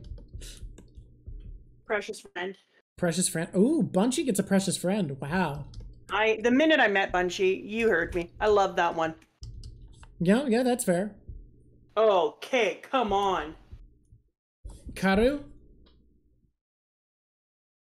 The most precious friend. Super precious friend. Oh no. This is a terrible tier list. They're all precious. Yeah, Laboon. Okay, should you make a tier above precious friend for animals like Laboon and Karu? Yes. All right, I will let, now that you know how, now that you have the power of making a tier, I will leave that in your capable hands. I'm gonna kill it. I'm gonna color it great things. It's gonna be such a great moment. Everyone's excited. By the way, Mama Drock drinking game. Watch one of her episodes and drink when she says moment. You are not wrong. And actually don't. You'll die. You will die. You'll not be alive by the end. I'm trying to edit out the word moment because it made her self-conscious, and there's a lot that I can't edit out because they're contextually necessary. This episode I'm barely editing, so they're all going to be in here. You have said it less, though.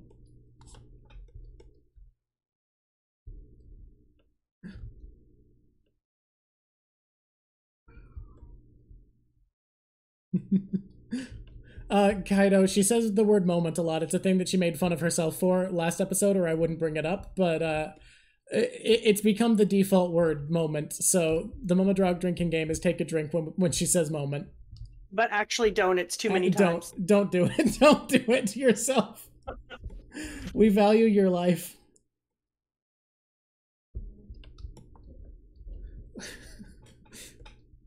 All right, we have a tier. Best bud ever for Choo Choo, Laboon, and Karu. Okay, the bunnies are great, and I like them, and he eventually has that nice moment with them, but kind of cute. Kind of cute. Okay. Oh, this cow was absolutely robbed. Momu. He's had a hard life. He's adorable. All right. All right. I don't know if I'd pet the crab. He's a pervert. The crab might be the only bad boy. No, but he's not bad. He's just a bit of a pervert. All right. Oh, I don't want to pet him. Look, you can put it in bad boy.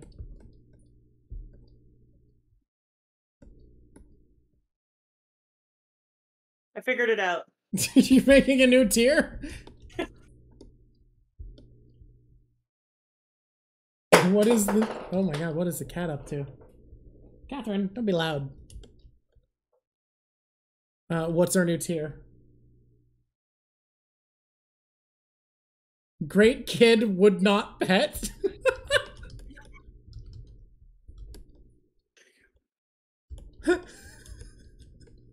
There we go. Okay. Of course, very reasonable.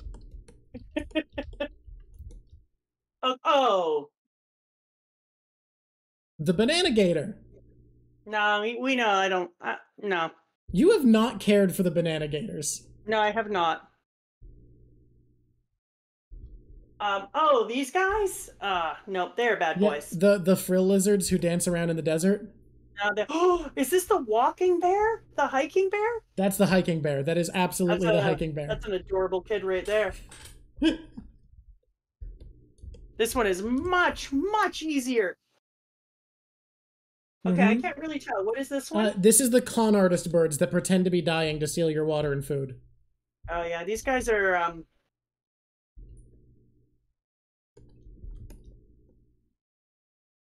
This hippo? That is Wapple's ride, the snow hippo he rides on. I can't believe this person put in all of them. They rock. They did. I noticed like 3 or so that were missing that we added in, and then we added Dalton before this. Absolutely because fantastic. Great stream, job. But yeah, Dragonlamp did a great job with this. Male birds. The news coos, the seagulls that bring the newspaper. And in live action, Luffy invited one to join his crew, even though he was already gainfully employed.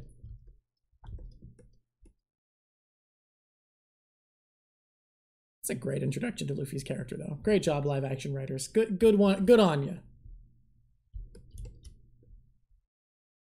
What animal are we on now? You gotta say these out loud. Okay. Chopper gets to go into Best Bud forever. That makes sense. That also, is Best Bud ever is that Snake Bunny. I don't know its name. Snake Bunny? Oh, never mind. No, he is not above my... He's there. Oh, yeah, the Snake Bunny represents all of the Island of Weird Animals. Yeah. Okay. I'm putting him there exactly because he represents that whole island. Yeah. Oh, this guy I feel really bad for this giant The carp. island eater? Yeah. I mean, yeah, he eats an island or two and poops them out. But you blew a hole through him, man. Yeah, he's gone. He's done. An actual hole, man. You know what? I would pet you. You would pet the island eater. I think that with a little bit of love, this could be a great kid. Okay. Would pet with a sword. A very big sword. So now the dinosaurs. Dinosaurs. Those are precious friends. Fair enough. And lastly, we have Dalton because he turns into a bison sometimes. Oh, we forgot the jackal guy and Pell who also turn into animals, but whatever. This is fine. Yeah, I've looked at this. Yeah, I think this is a good tier list. I think you did well. I think this is good. Look, Ryro, I remember like 90% of One Piece character names, and even I don't remember Jackal guy's name. He's something. Chaka? Someone says the justice to the hardworking snail phones. Yes! Oh my god, we forgot snail phones. How? Oh, okay. Well, that's because I don't think people think of them as animals all the time. Yeah, we think of them as technology. Let me just say this they'll be out added loud in right next time now. we do this. Here we go. Snail phones, I see you. I appreciate your hard work. You've been used, toiled with, and you continue to deliver news I was right. Across His name the was world. Chaka. Never mind, I did Your remember communication his name. has not gone unnoticed. You are a best bud ever. But you're we will Dalton. revisit the animal tier list because that's a fast one every time we do a recap stream, and next time we'll make sure that all of the people who turn into animals and the snail phone are included. I have to go through them pretty quick. I don't want to get bogged down. No. These ones can be a lot faster than Arc. I think Arc lends itself to a lot of discussion. I think we made the right move by powering through. So let's move on to the next one. What do we got? What is this one? Is this it? Is this the one I think it is? It's the drip list. It's the tier list for drip. We're adding something above Drip King. Okay. What do we got? Oh, we added 2?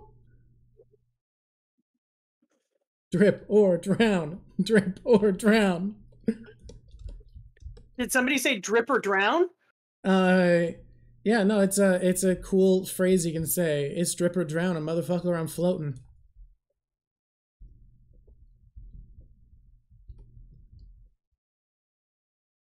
We're making new top lists. A new top tier.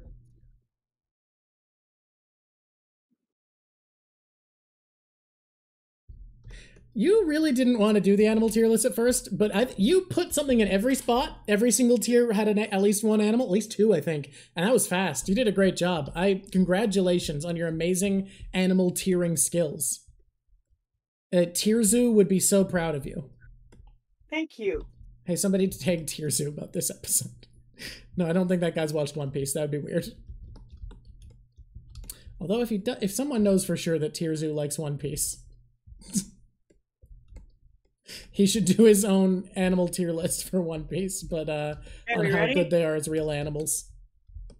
All right, let me take a look. I'll open the thing so I can see it. What's the name of the thing above Drip King? You got dripped out and too hot to look at. Okay. So we're starting with Desert Mode Sanji. Desert Mode Sanji. That's cool. Okay. I mean, I love Chopper. Don't get me wrong. Mm-hmm. But just cool. He's just a little guy. He's a little guy. He's got his hat. He's got his little scarf thing. Being dripped isn't his thing, dude. Did somebody make a new tier for Pearl? Yeah. Hell, Pearl that's tier. a good idea. Different levels of hell we should keep him in. It's mandatory. You have to, because the bottom tier right now is burn it, and he lights himself on fire and his clothes are fine. You can't burn it. Ugh. You cannot burn what is already burned. You are in this one? Specifically, Desert Nami. You're amazing. Fair. Valid. I think that's a good opinion. Okay, I'm sorry. Ace? Drip King. I All know right. he's not wearing a shirt.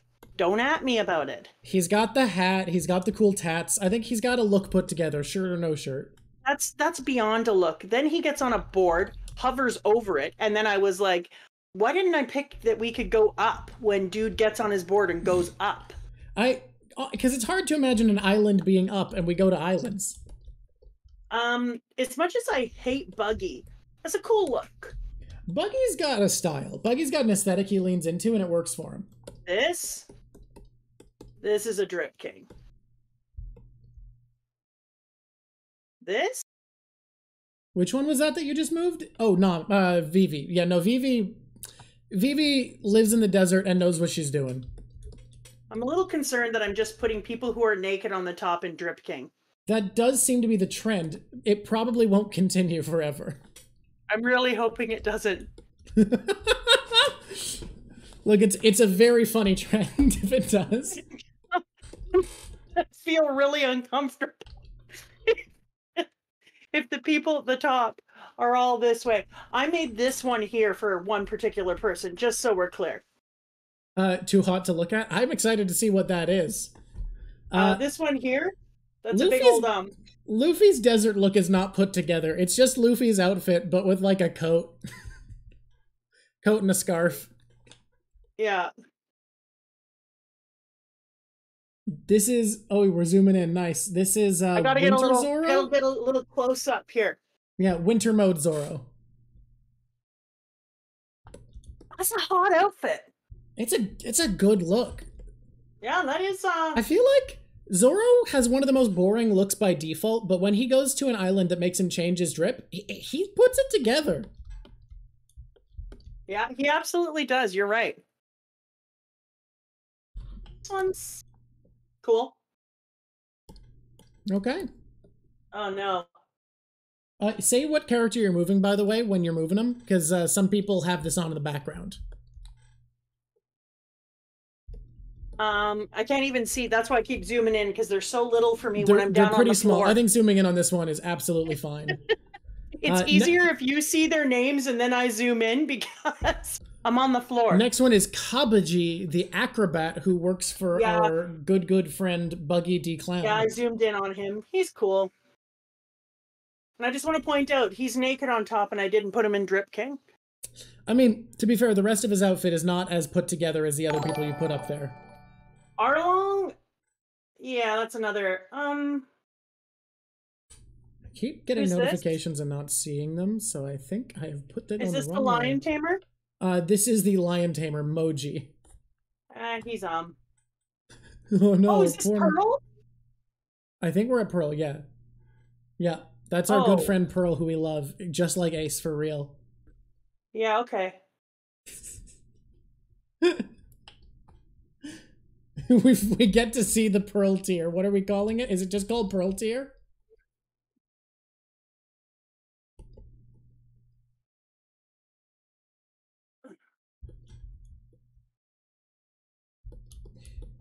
Drowned. Dripper drown and motherfucker you drowning. It's drip or drown and I'm at your funeral. I want some suggestions. What do you think, guys? What's a good name for Pearl's category? I honestly agree with the people who said drowned. I think it's good because drip or drown is a thing. I don't know. I don't think meme is the right word, but it's. But Pearl both drowns and lights on fire at the same time. Hmm. Oh, I know. Oh.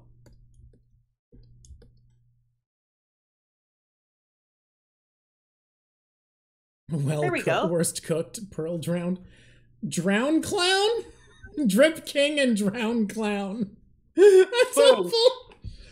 Okay. Anything you want to say about him aside, I actually think Gein's fit is kind of great. No. The cool headband and everything? No. There's nothing I like about him. Really? Oh, I think Gein has a fucking look.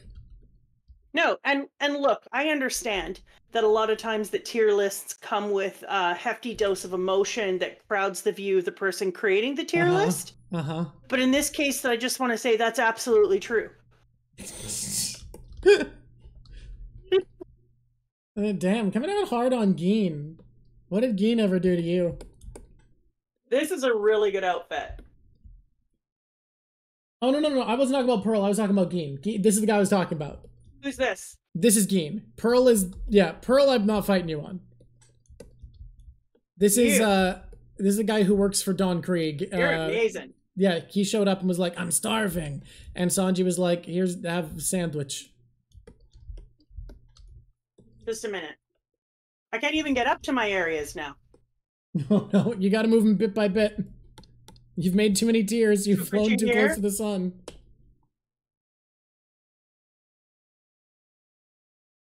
Yeah. That's where you belong, Hawkeye. Oh, Hawkeye. You know what? When he's up there, too, he can keep an eye on everyone else down in Dripland. And you know what? The coolness drips down, and by the end, when it gets to Pearl, there's just none left for you. Yeah. And that's why my boy Mihawk, Hawkeye Mihawk, has to be at the top. Otherwise, nobody would have drip. What's great about Hawkeye is his... Oda so rarely makes designs that are just cool without any, like, silly, weird elements in it. And Hawkeye, he just went all out, like, no, he's just gonna be as cool as I can do it. Like, just... Nice, sweet. As many cool things as I can manage. Damn it. Who knew a half-naked person at the top? Yeah, you're not wrong. I get it. He doesn't have a shirt on and I shove him to the top. Is this Croc Look next? at this man. Look, Hawkeye's very cool looking is the problem. He's kind of great. He becomes the sword. The world's drippiest swordsman. You need to look at him. You got the sword peeking out on either side of him, and then his head at the top and his long body. He looks like he is the sword. He's very cool. No one is denying it. The man is too cool for his own good. And that's why it needs to drip down. Otherwise, he couldn't handle all the cool. Oh my god. You know what? Yep. Oh, what's it doing here? I don't want this. Go away. Cancel. This is actually a really good fit. Yeah, honestly, character aside, Don Krieg's kind of got a look together. Like, he looks like a mix of a mob boss and a knight. He's amazing. I hate putting him there, but he's yeah, there. It's like a mix of a mob boss and a knight, but it kind of works. Actually, no. God, I hate this. Look, it's not a reflection of his character that he fucking looks great. I know. Oh. Who do we got here? Oh boy, let me go take a look. Oh, it's our good buddy Shanks, red-haired Shanks. Red-haired Shanks, my friend. You are one cool SOB. You are not drippy. I mean, he's got a patterned button-up and he has a big jacket cape. And he's there. Capris. It is interesting that he wears capris. I've never thought about that before. And sandals. He's not drippy. Come on. I mean, he's cool. He's got that kind of look where you're saying to yourself, like, that person in their Birkenstocks and socks and like linen pants shouldn't look cool, but somehow does look cool. It's more him pulling it off than it's the quality of the outfit. Yeah. Yeah, exactly. So Red Hair Shanks is just, he's bringing the drip with the personality. It shines through his linens. But also, he is kind of dressed like an alcoholic uncle. This person is totally right. Shanks is probably why Luffy wears sandals. Besides, they both, like, Luffy was raised in an area where sandals work, but you can see the influence of Shanks' outfits on Luffy. I'd never thought about that before. You gotta understand, I'm aware of this. Pirates wear shorts and sandals. Yeah, he looks at Red Hair Shanks and is like, oh, this is what we look like. Shorts and sandals? I got it. Oh, this is a wicked outfit. Oh, yeah, Vivi's introduction outfit. It's pretty fun. I like it.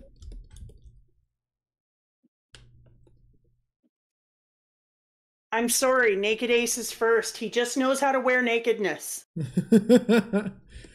Remember, you gotta say what character it is because people are having this in the background while making dinner. You're gonna have to say what character it is. They're so tiny. I'm drawing. Okay, let me get in.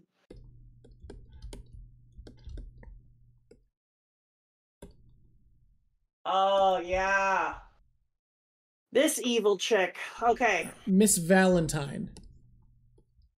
It's not about the character, it's about the outfit. Yeah.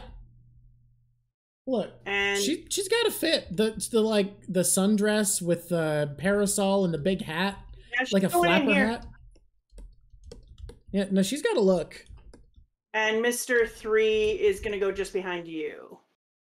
That's fair. Ooh, Mr. 3's going. I didn't expect that. I thought Mr. 3 would be a lot lower. Mr. 3, look at him. You know what?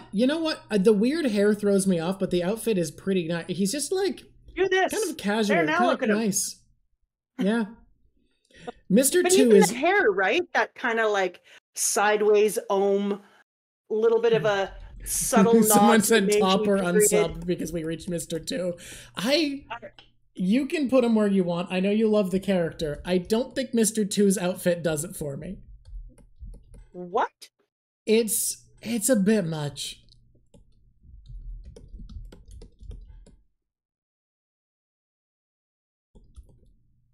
What? Okay. Drip hear me out. All right. I will hear you out. What's the hear me out? Hear me out. Uh-huh. Dude is rocking every side of gender. Okay. He is Lady Gaga-ing his swan shoulders. You know what? He does kind of have like a Met Gala vibe to him. Yeah, exactly what I was going to say. You know what? We just had a family brain moment. He looks like what I would hope Lady Gaga would look like on the Met carpet. All right, I'll give you that. Yeah, and so I'm sticking my friend right up there.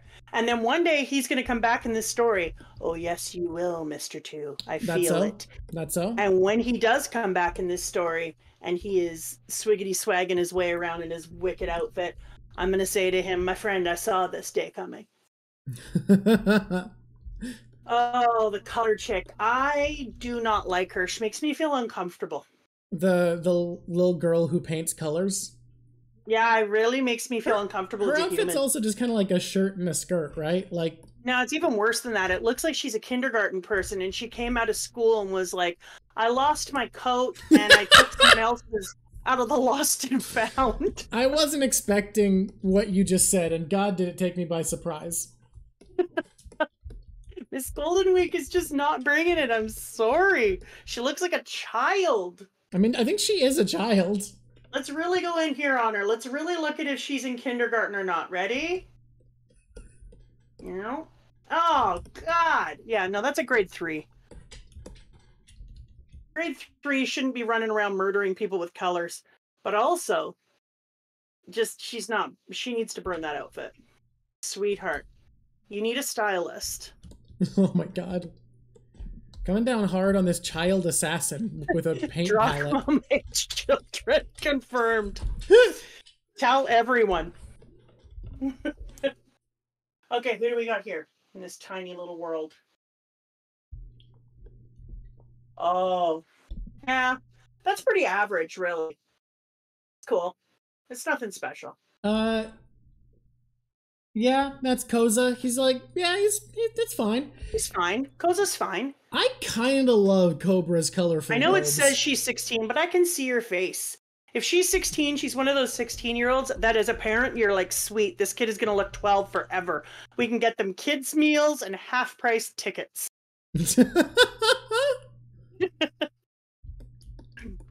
What do you think of Cobra's bright, colorful robes? I think they're cool. I quite like it. Hey, real quick, are you all right with a detour very quickly so that you can approve these designs before I move to color? Yeah, absolutely. All right, so if you watch the stream, I'm going to switch so that we see I'll watch. The drawing bigger. Okay.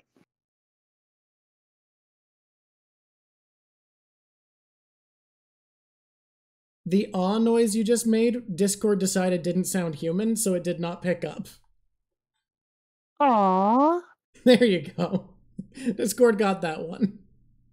All right, I'm any changes or adorable. good to go to render? Your sister would say that I have pretend brown eyes and you should put more green in them, but I love that you made them brown. Yeah, I feel like it just fits the look well for this. All right, good to move to the render then.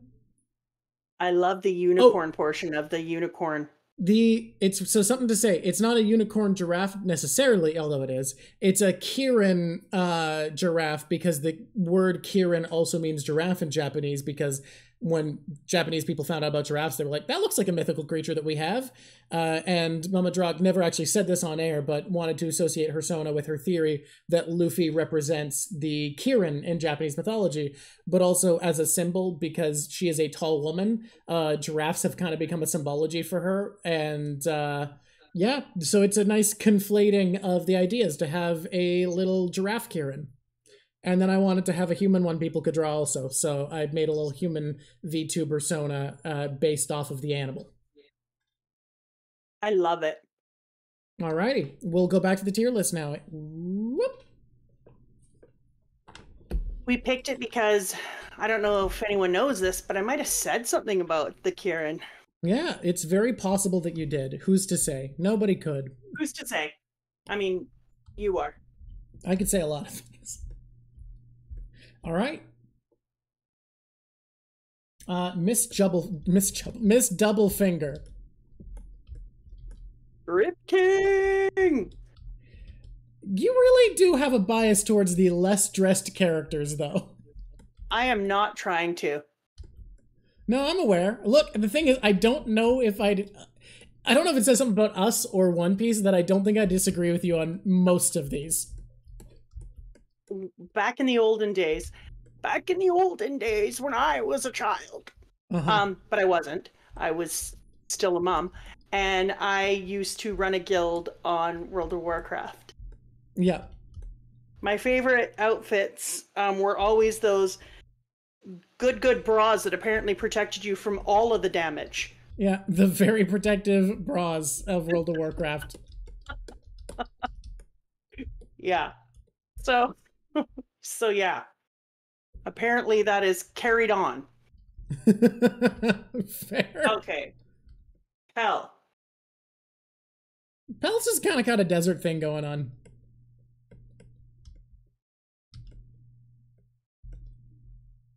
No, I'm comfortable with that. Yeah. Really? Yeah. I guess he has the cool scarf and headbands and everything. It is a very consistent look. So there's a couple of things with Pel. Okay. I'm going to hear you out on these because, like, I wouldn't see it. I would put him somewhere mid, but I want to hear this. No. So there's a couple of things with Pel. Number one, his outfit defines his role. Okay. He's in something that actually helps to say who he is. And he's like, I like to think of him as being like a white hot shadow. Okay. Who hides around the edges and keeps Vivi safe. Okay. But also it's so iconic that when we see nothing but his scarf, we know that he's still alive. His outfit also becomes a thing that becomes part of the story for us and becomes controversial because apparently, like me, people thought he should have just died. But on the other hand, not like me, many people are like, that upset me. And for me, I'm like, I agree. It did take away the moment a little bit and I don't care. Thanks for letting him live. I'm so happy he's alive. Because he's alive. Hey, but look at his awesome boots coming out of the bottom of that amazing drippy outfit, sword on a swaggery ankle, scarf wrapped around it. No, I'm standing behind the face it. paint works. You know what? I see it. I will not question you on this. There's one face that you don't painted. He's got his wicked look. Like he There's- doesn't just have an outfit on, it's everything. There's an outfit later on we'll get to that if you don't put this high, I will fight you on. We'll see. I think you will, but we'll see. Is it today? Today. Yeah, this is today. Real quick. Can we just acknowledge that after what live action did to Mary, live action Pel, things are not looking up for him? Oh God, yeah. Like, if Mary didn't get to live his assassination in live action, Pel is not making it out. Yeah, no, I'm really concerned about that. And I freaking love Pel. Look, in the canonical manga universe, Pell is alive. You can't have that taken away. Live action Pell is not going to be in a good way. This is a wicked outfit. Okay? This is Chaka? Look at this. Yeah. I'm going to move him up. We got to get there. Just hang on to your motorboats. Yeah, sorry, that's what? a wicked outfit. Sorry, I let that pass, actually. What? Yeah. Hang on to which, sorry? I don't remember what I said. You said hang on to your motorboats. Sometimes you have more than one motorboat and you just got to hang on to them really hard so they don't take off on you and drag you through the water. Yeah. I say what I want. You there, son? Hold on to your motorboats. Hold on to your motorboat. If you can have this pedal goes up, I can have hang on to your motorboats. I also do acknowledge this pedal goes up as dumb, although someone in the comments pointed up, I don't know, it made sense to me because you're not pressing down on something. You're talking about the brake pedal and letting it go up. You're not stopping. And I was like, oh, holy shit, whatever. It actually makes sense now. Because they found a way to make it make sense. You did. Oh, I hate this outfit. Burn it. Alvida? I hate it. Damn, coming down hard on Alvida. She got the cool jacket. She got the heart print. No, I hate it. Damn. No, I think they did her dirty. They could have put her in such a cooler outfit. I feel like they were like, because she was plus size, they didn't do her well until she lost weight, and I don't like that. I mean, I think she wears basically the same thing, just more revealing. But also, there are some plus-size characters with good fashion in this series. There's also some plus-size characters with atrocious fashion in this series, but, you know. There is, but in this one particular, I didn't like it. I don't like the way the breast area works on her. Hate her little hat and her hair coming out. Damn. No, I don't like the way her legs are all skinny here with big feet. Nah. You know what it is that her outfit looks good? She probably used to be thinner and she's not dressing for her shape. So, like, the outfit that's basically the same works when she's thinner because it's just different body shapes to complement different outfits. She hasn't learned how to dress her shape. Maybe. I'm going to give you that. You know what? And because of that, I'm going to put her in All right. I've talked up Alvida stuff. I don't know. I just think that and this person over here was talking about how every piece works together. So if I consider that she's not dressing for her shape and that every piece does have a way that it works together, I would like to see her in something else, though. All right. I mean, you won't because she doesn't look like that anymore. No. Okay, this here. Look at this picture. Okay. Let me come in. Helmeppo. Yes. Can I tell you? If you get rid of the haircut, I actually like Helmeppo's suit. I love this. I love this outfit. Yeah, no. Helmeppo, as a person aside, I think Helmeppo's outfit is great. That's a swaggy outfit. Yeah. This dude here, like, it's cool in that way that I don't love it, but I'm gonna be real. I very dislike this one. I got to admit, like, it's got some style to it, but I just don't like it. It feels close to working, but something about the vibe is really off. Yeah. You know what? Wapol for me, I have to admit, it's an okay outfit. It's here. It's the vibe is fine. Yeah, it's not like fine. It's not like upsetting to the eyes to gaze upon Wapol's outfit. This next one, though, let me go a little closer. The other one. I love this outfit. Buggy was, I think, amazing tier, right? So yeah, Buggy's. This is a great outfit. Oh, Buggy's high. Damn. I think it's fine. Yeah, it's not bad at all. It's a lot more together. I like it. Yeah. You've got the overcoat over the shoulders. You're in a cold climate. You have the trim matching the trim on the bottom. Great little gloves. Yeah. Awesome half and half. That all works out. You know what's really cool for me is I never got to see any of these in color. This is kind of a trip for me. Only the ones who were ever in a color spread would you have seen, because Viz doesn't show you manga volumes unless you back out. Chess. So you're not seeing volume covers either. Yeah, these are the chess guys. Yeah, and I think the outfit is good. It's really weird. I didn't say his name because I do not remember these guys' names. But yeah, we were talking about Wapol and his henchmen. This isn't my very favorite, and I wish she had her other coat on, but just a minute. I gotta move up. Dr. Korea's got a very confident style. She's Drip King in the same way that this one is a Drip King, that she brings her outfit, her style, and her personality into her look. Okay. If Jamie Lee Curtis doesn't play her, yep, I'm gonna burn down the building. You're gonna what building? I don't know. What building are you burning down? It's an Office Space reference. Sure. But I mean, oh my god, now there's going to be a building burned down right after. Oh lord. They're going to come back, look at this and be like, in your drip thing, when you were ranking fits, we noticed. You ranked outfits and you did happen to say this strange thing. And then the day after we announced that she'd be played by I agree. Jamie Lee Curtis is born to play Korea. No, she's perfect. She's perfect. First of all, Korea, cool. Korea, swag. Jamie Lee Curtis, cool, swag. Dr. Crocus. Don't get me wrong, I love the man. He kind of dresses like an old man who's given up. I'm gonna put him here. The only reason he gets that far is his outfit is functional for diving around the inside of a large whale. It's clearly informed his style. The retired chic look. Fantastic. A nice call. He could not look more retired.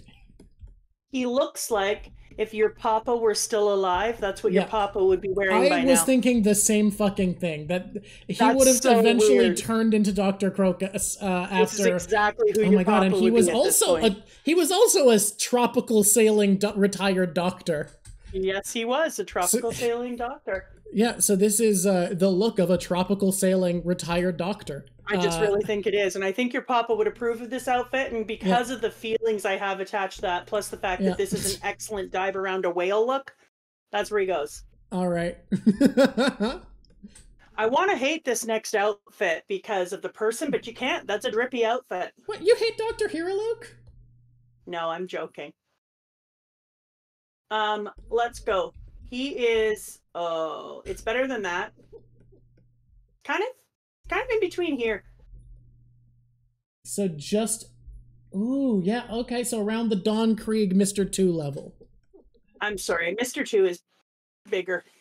Yeah, that's fair. Move Mr. 2 to the left a little. Look, I wasn't feeling it, but when you started to point out Met Gala, I tend to judge things by a street fashion look. It's why I'm wearing a Korean street fashion cut sweater.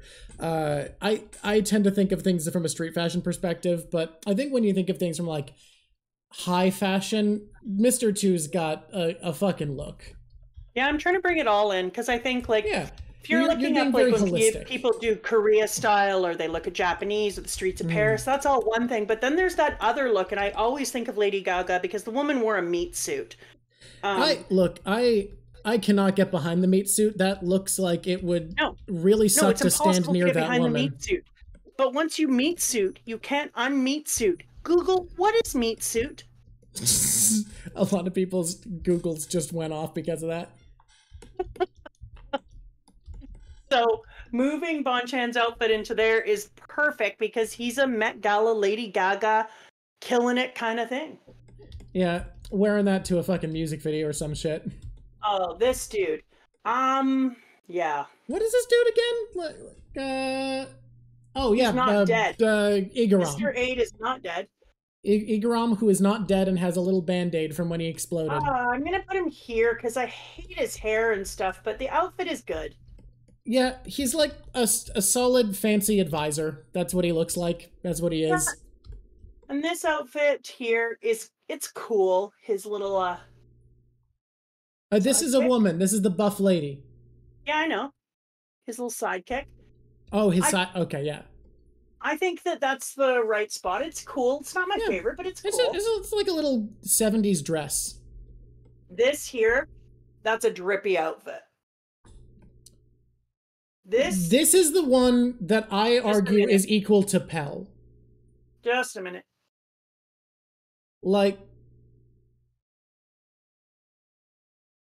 Oh, fuck. Okay, I was gonna say equal to Pell at least. Yeah, no, she'd be at the top of my list. She's got the fucking cowboy hat, the little, like, cheerleader shorts, but then a giant fur coat on top of it. Like, Come it's on, a look mix at of... her beside Mihawk Yeah, and tell no, me that this they is... shouldn't date. Okay. They... She manages to do the underdress and overdress at the same time, just like Mihawk does, and that just... You put those together, and that's such style. Like, this is good. She's got everything. She could dive in a whale if she needed to. She could kick your ass. She could sail a boat. She could get up to the sky. She could hang out with Mihawk, and she would do it all the time while looking so drippy that the rest of the people around would be like, why am I wearing this filthy rag? And yet, her current captain is a 17-year-old who constantly wears a vest and shorts. I don't think he notices. I don't think so either. This is just no thank you. Wow. What, Miss Little Pinwheel guy doesn't get to top the charts with his I'm sorry, no. uniform and pinwheel? You know I love him. Yeah, he's great. Just he's one of my very favorite people. It's not. I adore the character. He's not bringing the drip. Yeah. I just think perhaps he should burn that outfit. Oh my god. Maybe even if he swapped outfits with. No, he should just burn it. We should start all over. Okay, crocodile face. This is a man with some style, though. Okay, give me a sec. I gotta move up. This could hardly be a more stylish man. He's dripped out. Yeah, no, absolutely, 1000%. Arlong is one of the most stylish characters. I'm so excited because you are in a section right now where the next time we revisit this, we're gonna have so many fucking absolutely dripped out motherfuckers. Like, the next stretch of manga, I won't spoil quality of plot of any upcoming section. I'm not gonna be like, yeah, everybody loves this section or whatever. I will say, by the time we do our next recap, there's gonna be some fucking drip and there's gonna be some fucking drown. This outfit? No, thank you.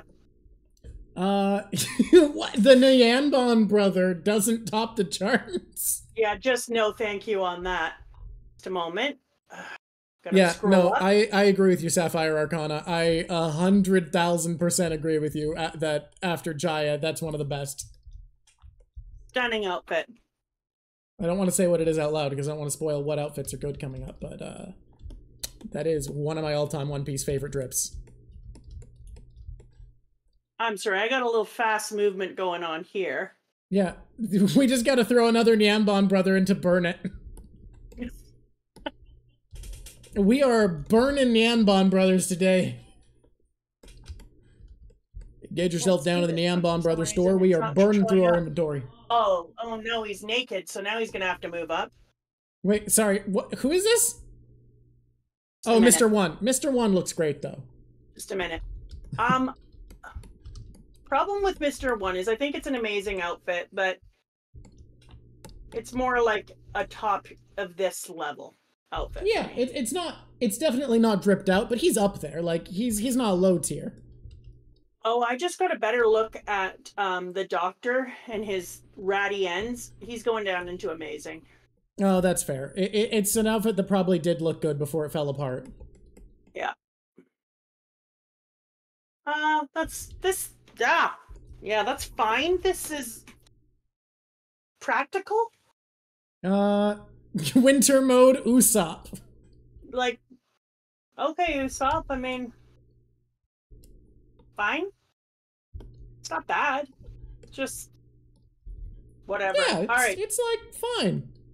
Hold your beer.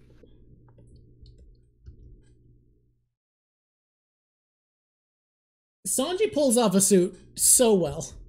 That man's character in a suit is perfect. Sanji just constantly looks great every arc, every time he's doing anything. He is styling, he is great. If we were going overall and drip, he would just be way up there. Yeah, I genuinely, when we get far enough, like, I think this is after we catch up, I want to do one of these where it's just Straw Hat outfits throughout every arc, every time they change, because, like, some of them are so fucking cool, and I would love to compare them side by side. That sounds so fun. Luffy's grandfather, he's dripped out. Yeah, no, I do agree. Oh, yeah. Look at this. Look at this outfit. Winter mode Ace is probably the best winter outfit of any character. You just wait a minute. I just gotta go up and. Oh, you know what? No character bundles up better looking than Ace. Boom. Oh shit! He's topping the charts! Sitting with Mihawk and Miss All Sunday mode Robin. Oh my god, they're too good looking together. Yeah, no, that is a fucking aesthetically pleasing top of the list. Ace's winter outfit is so goddamn cool. Somebody, you know that he's naked under that. Everybody's naked. Everybody's naked under their clothes.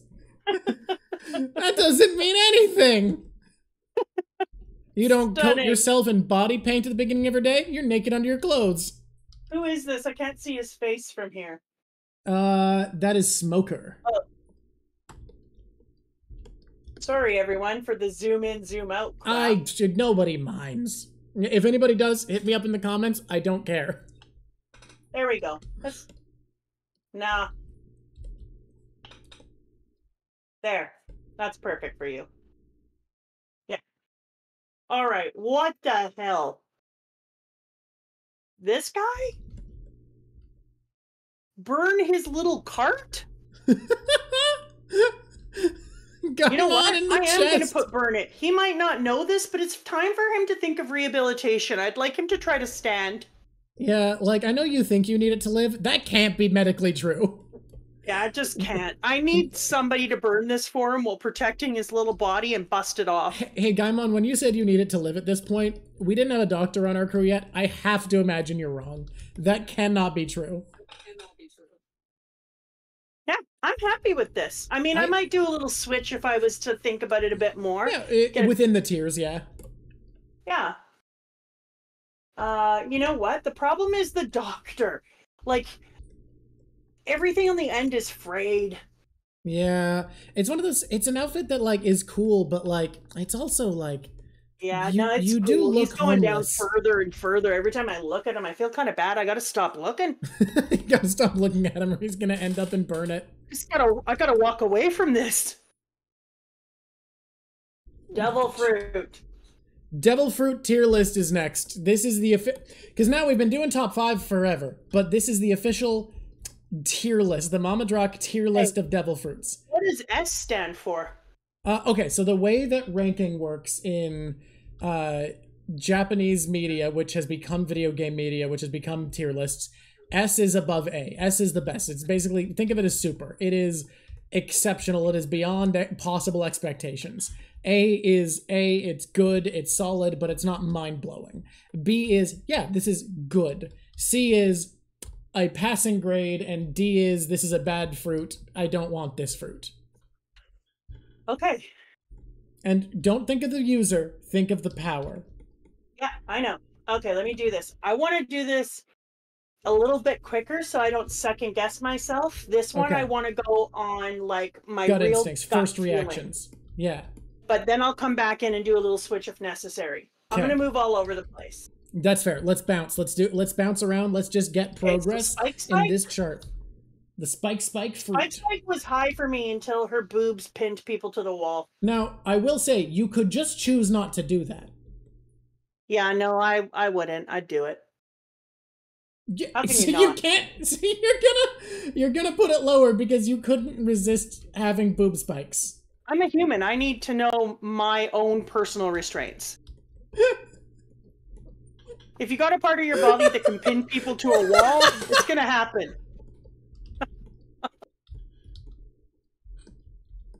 Okay, here we go. This one, Robin? Yeah, baby. This is Robin's flower? What? Robin's fruit. Yeah, that's a wicked devil fruit. That's an S tier. I would eat that all day. Nom, nom, nom, nom, nom. I don't care if I can't swim anymore. I'm eating that motherfucker. That's good. That's a good power. Yeah, they'd hand me another one, and I'd be like, "Does this counteract my first one?" And they would be like, "No," and I'd be like, "Hannah, me up. I want to be more Hannah." Let me tell you, unfortunately, can't eat 2 devil fruits. You don't know that yet, Yeah. but just keep this in mind. 2 devil fruits not allowed. Huh? I shouldn't don't tell know you that. That's yet. a spoiler. I'm sorry. You can't eat 2 devil fruits. Sorry. If it makes you feel better, I never thought you could eat more than 1 devil fruit. Okay. What, you cannot swim even more? Like, what's next? Super not swim. Bomb? I don't care what you say. Ew. The bomb, here's my thing, right? When I think of what devil fruit I want, I try to think of it from 2 perspectives. Do I want this in the One Piece world? Do I want this in real life? In the One Piece world, I'm like, yeah, bomb could be useful for fighting people or whatever. And then I think about real life. What fucking real life application do I have to be bombs? That's the first thing. Also, I don't want to pick my nose and throw it at people. I just don't want to have to go through that. You can do exploding punches or just spit on them or whatever. I could do exploding spit, but I would be the type of person who would forget that, taste something bad, spit it up, and blow my house up. It feels like there's a lot of practical concerns with the bomb fruit that I'm not ready to embrace. Yeah, your dad would come home and be like, "Why is this sink gone again?" Someone's like, a real life application if you're a terrorist. Well, Somebody I'm here, not. I feel sorry for his toilet, and that is not a lie. Oh no, every bomb, no. Yeah, Bind is fine. Clone is good stuff. Clone is a good fruit. Transformation powers are just useful in real life and One Piece. Like, regardless of if I have to have this power in real life or I get it in One Piece, either way, great power. Ox for me is middle. Like, it seemed high when you first saw it, but I get that that's nice. Can you matter? It'd be bad if he was switching out and busting his clothes every time. Yeah, it's nice that clothes listen to devil fruit powers. Otherwise, this series would have a lot more nudity. Gum, I just love Gum. I don't know if it's because we can see it so many times and we're watching him bring it up or what, but I still love it. You love to stretch. Wax makes me barf. It's so practical. Being able to make objects at any time. No. Break into any building. This is how I feel about it. Huh. No security is too good. I can make a key anywhere because I got the wax power of the wax fruit. I'm a waxman. Okay, Kilo, excellent. It's a very cool one. And that's another one where it's like, yeah, One Piece or real life, this is good. Yeah, that one is so fantastic. Plume. I love to fly. I mean, again, I don't know this, just in case anyone thinks I can fly, and that's why I love it. Currently, I cannot fly. Good to know. Dog. No, this one makes me angry. Not just any dog fruit model, Dachshund. Everyone was like, why do you pronounce it that way? It's Dachshund. I get fucking regional dialects. That's just, it's how languages work. Dude. Yeah. It's just how language works. I was gonna say it's because we're Canadian, and then I was waiting for every other Canadian in Canada to be like, "What in hell? It's not how it works." And I'd be like, "We know that. It's just regional. Calm down." Momo, I hate. Oh, this one's Jackal, not Dachshund. You don't want to be a Jackal? I forgot about the Jackal fruit. Momo. No, the dog wasn't Dachshund. It was dog model Jackal. Oh, Jackal. That goes up 1. Yeah, I put that. That seems fine in C. Yeah. And then this one goes down here. Yeah. The Dachshund is a lot less good than the Jackal. Them. Yeah. Chop. You know how I feel about Chop. Yeah, you feel wrong about Chop. Chop's great. I feel this. I imagine the power. I want to see what's behind that. Float my eye over. I want to grab that thing over there. Float my hand over. Doesn't matter what you say to me. You can see the middle. I'm like a tree rung floating through the air, and you can see my core. Chop is good shit. This person, I say it the same way, and I'm Canadian too. Thank you. Thank you. Thank you, fellow Canadian. Thank you so much, fellow Canadian, for Sand. This is powerful shit. Sand. Less application in real life than One Piece, but still like so powerful. I still like the smoke more because Sand we found the weakness for. And it's hard to imagine what stops smoke, what hits unless smoke people are carrying around a Dyson. But I pointed out that doesn't kill you. You're just in a vacuum now. And guess what? If you don't keep it running for fucking ever, I'll just float out. Yeah. Oh, this person, if you're lazy, get up and send your... You know what, chat? Can I just take a moment? Can I take you over to the side here and tell you, I'm really enjoying getting to chat with you when usually I just have to come in and look at the picture like a furtive ninja in the night and run away. It's been lovely. The moment is done. Thank you. All right. Beautiful. Dice do. You don't want to be Blades? No, I want to be Blades. That's Dice is one where if you in real life had Dice powers, every time there was a reason to use it would feel so cool. Like you're out camping and someone's like, hey, does anyone have a bottle opener? And you're like, yes. And you just get to make your fingers into a little blade to pop it open. You'd be like, finally it came up. Yeah. How often do you need a knife? I don't need a knife that often. Dice going. Your kid goes to hug you and your dice powers come out and you cut them up. I think you can choose not to dice. I'm just telling you right now, you sneeze and kill your family. Slip should be way higher. People, I think, look at slip as a thing. Oh, this person's right. If you're a chef or something like Sanji, that'd be great. I think that people genuinely think the dexterity of holding a knife is better than if your finger was a knife. I think you'd have more control because you have lots of fingers. The precision grip has so... Think about it. How well do you write with your finger versus... finger paint right versus like write with a pen? The precision grip adds so much to the human ability to interact with the environment precisely because the hand is designed to move something in many points. I think a chef would be better off holding a knife. I think the dice would only matter if you needed to cut something and no one had a knife on hand. In those situations, it would be useful. Yeah, I don't necessarily disagree.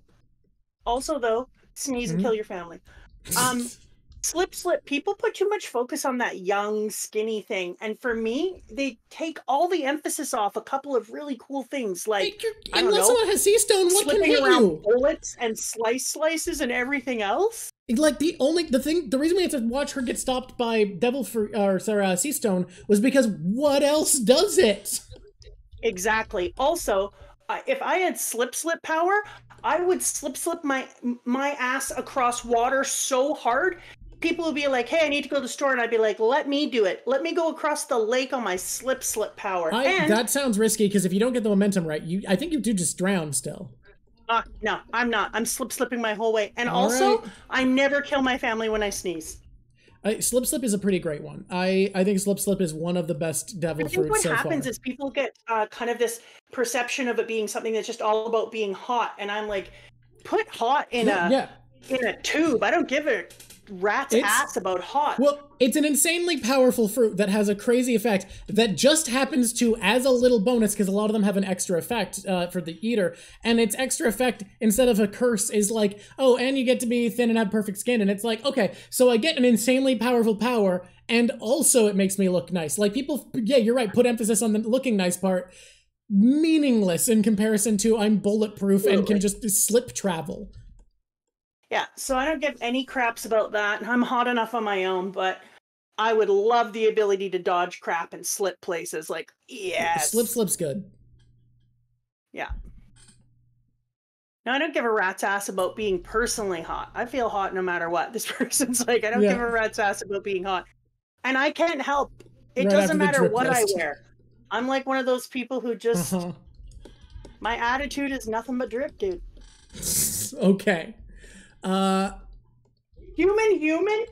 I don't need this. You don't need all the powers of a human? I'm humaning.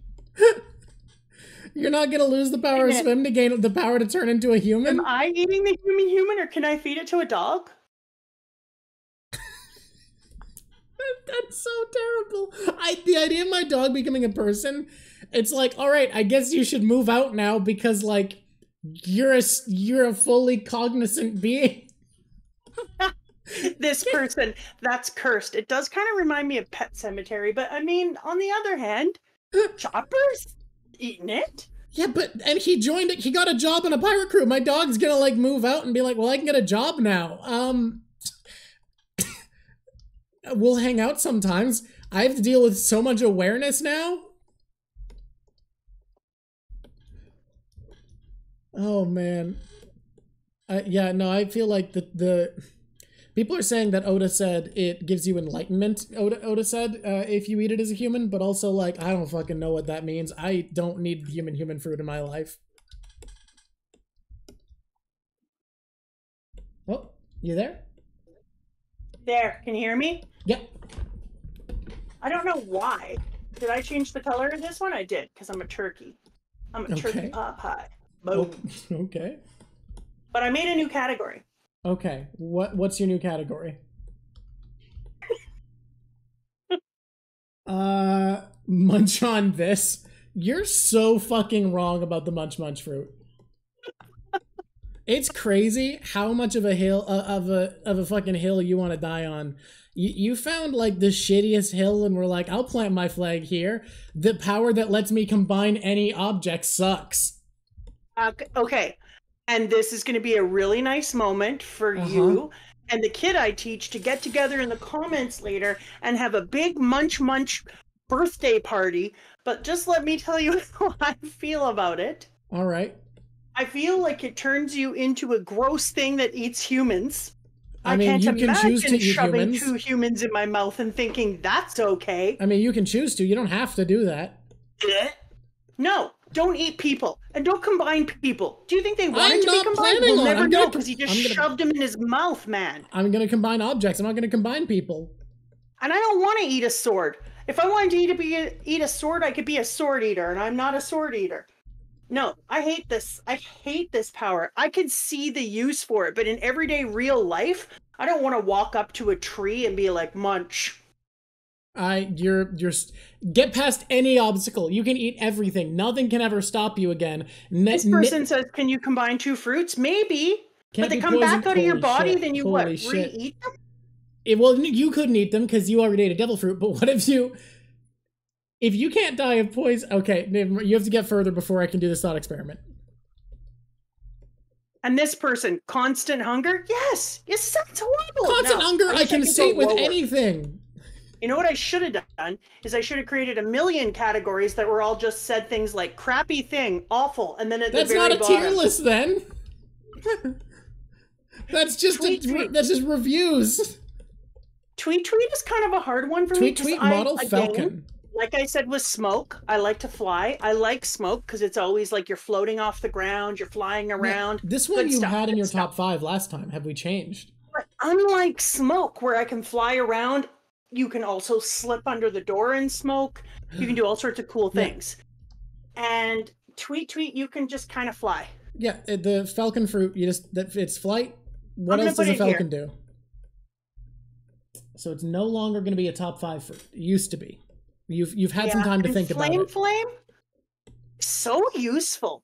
Yeah, fire's a useful thing. Being invincible is useful. I'm going to put it just behind smoke. I think I would prefer smoke because you can't really fight smoke as well as you can fight flame. Yeah, you hit Ace with a fire extinguisher and it's probably not great for him. Yeah. By which I mean blast him with it, not just clobber him over the head with a fire extinguisher, which I think would not work.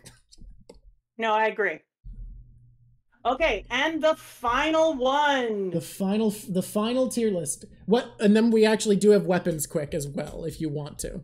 Which I think I'll need that much time to finish your Sona, so maybe we will.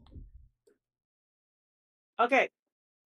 I don't know who all these Jolly Rogers belong to, so it's going to be your job to say who they belong to. It won't change my opinion. I think this first one's Alvida. Okay, so this is Alvida. Oh, chat's telling you too. Sweet. Thank you, chat. You can tell me. Alvida. It's nice. It's simple. It's nice. It's clean design. Yeah, it's got that Canadian flag kind of look, like you could redraw it. When children in Canada draw our flag, they try really, really hard, but they usually draw the middle not as a maple leaf. By accident. Usually, if you think about what kind of leaf a child might draw that has a lot of points, if they don't line up the points quite right, even as young children, they don't mean to, but they accidentally don't know what they're doing. But if you just think about what you're drawing that has like too many points that aren't quite lined up in a neat pattern of trios, what might happen? That happens. They try so hard. They try so hard. Whose is this one? Arlong. Oh yeah, I remember now. I remember. That one is, I'm sorry. I mean, I don't love the dude, but that is sweet. He's got a good graphic design squad. What can we say? Yeah. He is Jolly Rogering the snot out of that. I'm sad because two of my least favorite Jolly Rogers are from two of my favorite pirates. We're not there yet, but one day we will do this, and we'll have to see some hideous Jolly Rogers from some of my favorite pirates. Baroque Works? Nah, that's mid for me. Yeah, it's fine. It's better than this one. That does make for a great tattoo. I think Baroque Works would look way cooler if like a great artist did it and put in more real detail and made it more like Alvida's is in here, where it's a real skull and maybe feathered out the feathers. But in this version, that's mid. Yeah. The Black Cat Kira, that is... I hate this one. Actually in here somewhere. Yeah, it's, to me, like... I don't despise it, but it's not my favorite. I feel like for the D tier, it has to be like a failing grade. This would be like a could try harder, not living up to potential. When will we make Mama a Jolly Roger? I'm doing art for Mama right as we speak. And it's gonna take all of these tier lists, it turns out, to do. Oh, a Jolly Roger! So that will be another day. Wapples is gross, not just because I hate him. Yeah, it's not great. This is Buggies. The thing is, Wapple's a character who became a pirate because he got kicked out of his kingdom and just needed something to do, and his Jolly Roger comes across that way. Yeah. I'm giving Buggy up higher. It's simple. It's good. Yeah. I like that you are sensitive about your nose, but you stick it up on your Jolly Roger and challenge everyone to talk about it. And then kill them if they do. And then kill them. Yeah, it's really good. No, I really love Buggies. I agree. It's just good. Zeph from Baratier, okay. You know, good. Yeah. It's mid. It's like...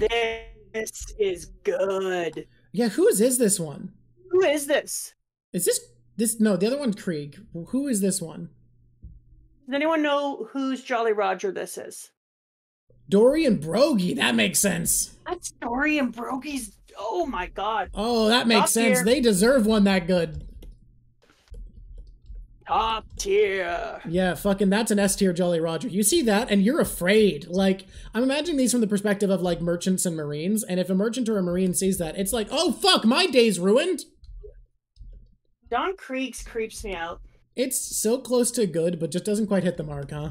Yeah, it's all... What is this? Isaac, who is this? Oh, that's the Mary. Oh, it's Mary's flag from before, because it's not a pirate flag, it's just Mary's flag. Yeah. I need to be honest. It's here only for adorability. I feel like a 7-year-old made it and I don't want to hurt their feelings.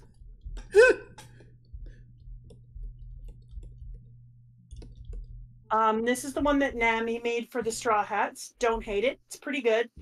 It's like here. Oh no, these are the crew each have their own Jolly Roger that they are given by. Oh, this is hers? This is Nami's? So, yeah, this is a personal Jolly Roger for Nami. Nice. What's this? That is Red Hair Shanks's. God, before you rank this, I want you to know, this is a cool enough Jolly Roger that actual Somali pirates put it on their boat at one point. I don't know what to say. That is the best one yet.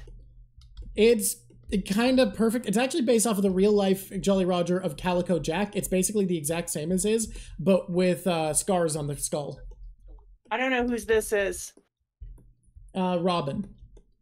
This is Robin's? Yeah. The one I just put in with the purple spikes? Oh, the purple spikes. No, I thought I missed that one. Which one is the purple spikes? This one. No, I'm asking chat who that is. I don't know, but it's there. Robin's is very descriptive, but I'm not. The skull shape is kind of weird, huh? Yeah, not my fave. Oh my gosh, that's cool. Is that dragons? Oh. Ooh, who is? Oh, this is Rogers? Damn, have I never seen Rogers? How did I not know that? That's good. Amazing. Damn, how did I not know Rogers when I know all these a bunch of other less important ones? It turns out Rogers. It turns out when your name is Roger and you're the king of the pirates, it's likely you'll have a good Jolly Roger. Whose is this ones that I just put in? Chat should say, because I don't know. This one. Yeah. This is the pirates that left Laboon. Oh. I almost want to put it at the bottom now. I mean, they were his friends. They said they'd be back. I'm going to move Roger in front of these, but not in front of Red-Haired Shanks. Only because I can't draw these.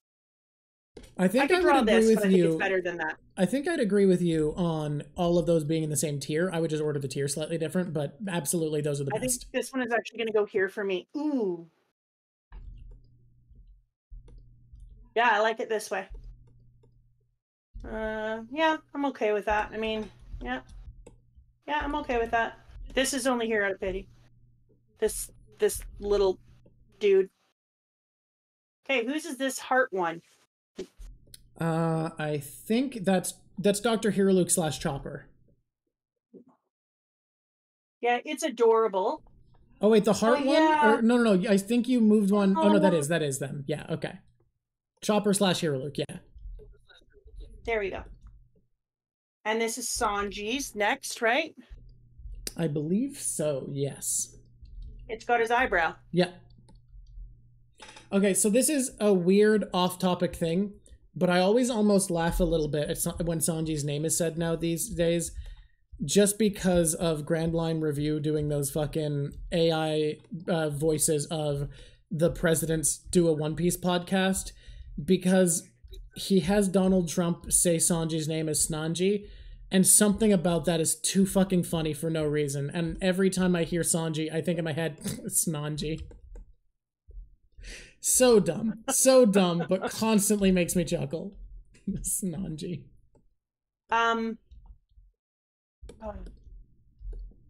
Like, in my heart, I want to make Luffy's #1 just because it's Luffy, and it's just this, like, you know? But these two are so good visually. Yeah, I think Luffy's S tier, but I don't know if it's top of S tier. I'm going to put Luffy where I've put him. Yeah. But look at the one that I put as first is just incredible. With the red mark across the skull. Like, come on. It's so good. Usopp's is really not great. But I do love that he's biting his own bone there. It's just not as good. Like, it's better than that one, but I'm gonna put it here. You're gonna have to delete that. I just realized what I said. What did you say? That you don't like Usopp's? No, I think everyone else got what I said. I know Vampire Devastator did. I don't. What'd you said? I'm not saying it again. How many things do you want to have to delete? I didn't mean to say it. I'm not. I don't think I'm planning on deleting stuff this time. This is just a fun stream. I said, and I quote, "He's biting his own bone." Oh yeah, no, I did hear that and I chuckled a little. I just was hoping you. Okay, no, that's fine. That's fine. That can stay. That's funny. But he is, I think. Doesn't it look like it's going through his mouth? It does. Oh, whose is this? I don't like it. Whose is it? Though that's the Usopp Pirates with the children. It's not good. This one is okay. I don't like this purple one. Yeah. Whose is this next one with the knife between the teeth? The one with the 3 swords, and one of which is in the mouth? Oh, I'm sorry. I didn't notice the 3 swords. What a bonehead. Is that 3 swords? It goes at the end here. Fair. That's good stuff. Oh, is that Vivi? Who is this? Oh, Vivi has one. I didn't realize. I knew the Straw Hats ones, but I didn't know Vivi's. It's a little bit disturbing. Yeah, it's interesting to behold. Yeah, it makes me feel uncomfortable. Yeah. Yeah. Okay, let me look at that. Okay. Yeah, I feel happy. All right. Yeah, they're right. It is like I Dream a Genie. Only it's I dream of a genie that died and was found in the bottle with a ponytail still on it. Uh-huh. That's normal to say, right? Sure thing. Makes Chief. me feel uncomfortable is a good rank. Thank you. Your moral ambiguity. Wafer. Oh, that's amazing. All right, so now we're going to switch to the drawing real quick, just that you can open the weapon one without showing everybody your full Discord. So I will let you know when I've switched. Whoop. And now that was a good switch sound. Thank you for that. Yeah, it's a really good professional sound. So now go open the weapon one that I sent you a link to, and tell me when it's open and zoomed in on, and we'll switch back to your screen. Where did you send the link? Discord. Discord? I've been there. Mm-hmm. So tell me when your computer is on it. Okay, Discord. Where art thou?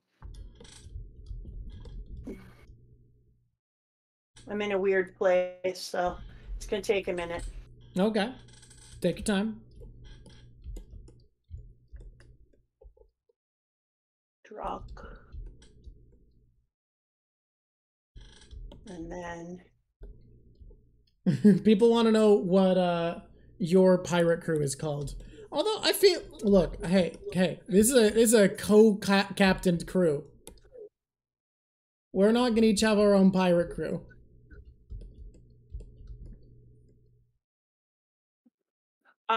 You and I, or just like in general? Well, people were asking for yours, but I feel like this is a 2-person show. I want in on the pirate crew.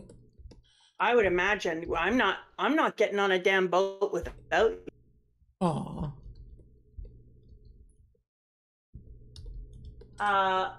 Dude, we need to think about that and create a Jolly Roger. And here's how I see it.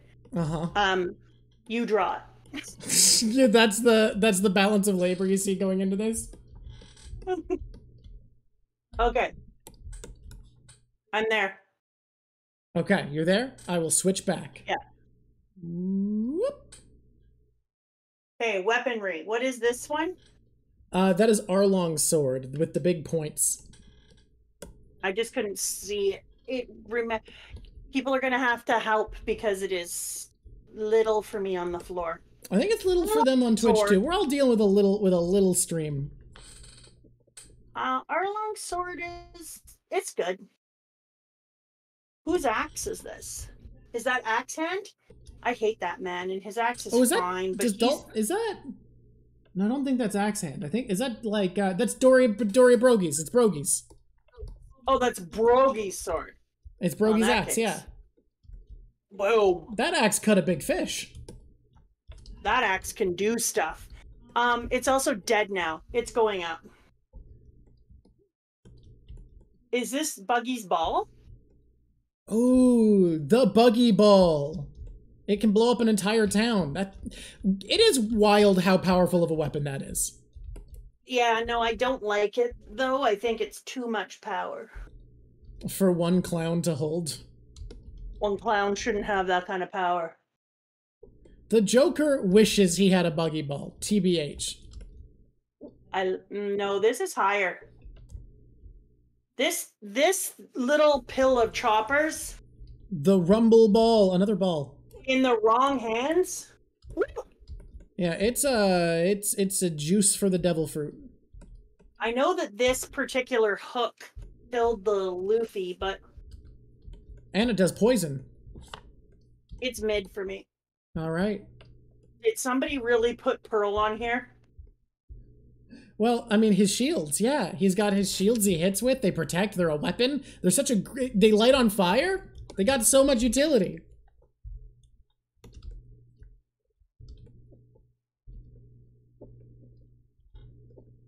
Uh-huh. What are we doing here? Yeah, someone's pointing out in chat, Buggy is such a powerful character. Think about it. He's immune to Mihawk, and he has Buggy Balls. Oh. What's S? S is top. S is best. Or sorry, what's worst? Worst is D. D. Although I didn't actually see this one. This one might be different. Yeah, And no, then D is the lowest. Is... Oops.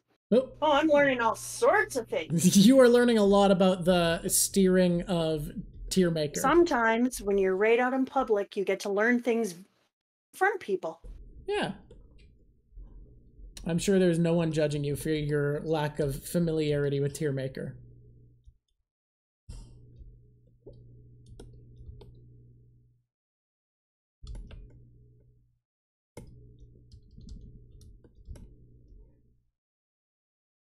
Okay.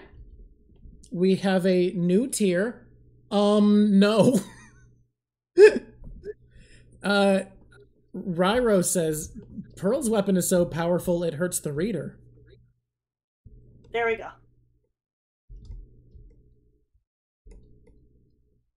All right. What do we have next? There we go. What's next? Oh, I switched these by accident. Oh no! What is you this? put B above A. You gotta fix that. Just press the arrow. What's the next one? The next one is what is the next one?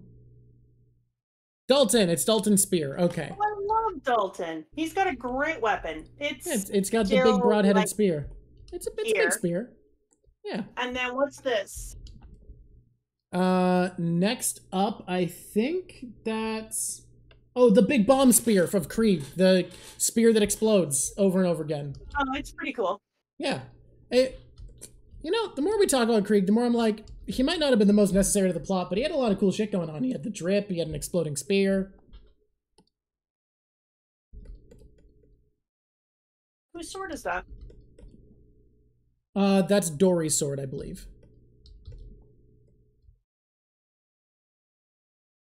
Excellent. Fair. A minute.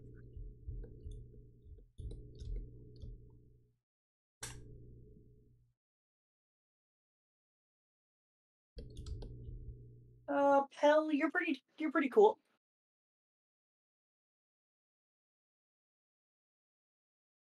The no gives me like Michael Giles vibes. I don't know who that is. A and B are still... You still haven't fixed A and B? Oops. I did fix them. I bet you I touched it again. You might have. People are saying it's still switched.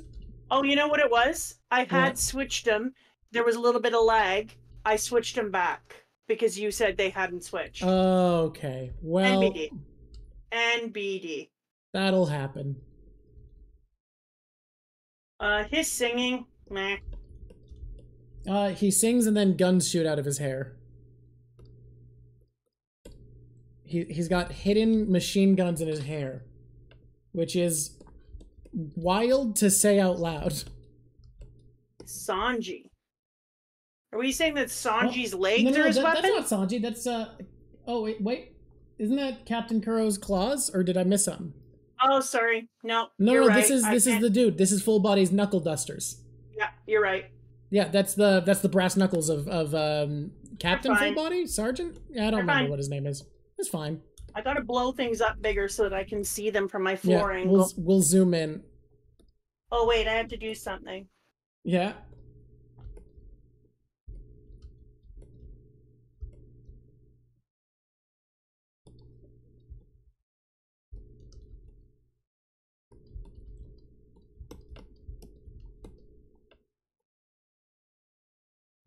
Okay. And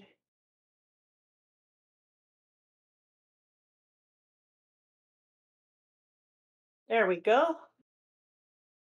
Oops.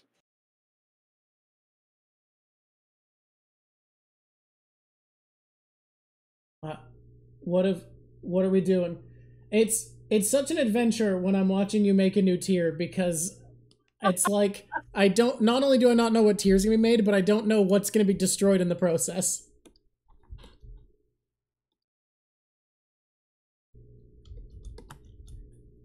There we go. Brilliant. There we go. Mihawk tier. So Mihawk tier gets his knife, not just his sword. Yeah. It's tiered Mihawk. I don't know what to tell you. I feel like you're judging characters more than weapons here, but we'll see. Please. No. Otherwise, the buggy ball wouldn't be quite so high. I think so. No, you're judging weapons at least a little bit. Kuro's claws are, to be fair, cooler than Kuro. Yeah, I'm just trying to get them in the right spot, and it doesn't. There we go. Almost. Yes. No, yeah, we're definitely judging weapons, not people, if it's going to be that high, because they are cool claws, but Kuro is not a cool man. I can't. Oh, this is the dog. Ugh. Blech. Yeah, this is the lasso, the best weapon in One Piece. Is this just Luffy in general? Is what this one is? Which one? Oh, his Luffy? sandals. That's Luffy's sandals. Luffy's sandals? Yeah. Not attached to Luffy? Yeah, ignoring Luffy, it's Luffy's weapon, his sandals. Yeah, no. I'm sorry, Luffy. We're tiering Luffy's sandals pretty low. Who's next? That is Mihawk's big sword, Yoru. Which I'm just gonna say, it's not a spoiler to say what the name of the sword is. The problem is with Luffy's sandals, like, without Luffy, what are they? Yeah. Does Luffy get any new sandals? Without Luffy, the sandals are useless. Yeah, they're just sandals. I mean, I wish I could stick them at the top, but I just can't. If you put Luffy's body, he'd already be there. Okay, what's this one? Axe Hand Morgan's axe. I don't think that's particularly fantastic. It's also, like, kind of impractical. The man's gotta live his life with an axe for a hand. Imagine wiping your butt. I'd rather not.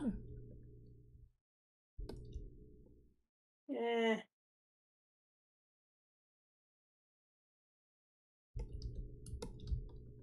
Okay, what's in the black and white?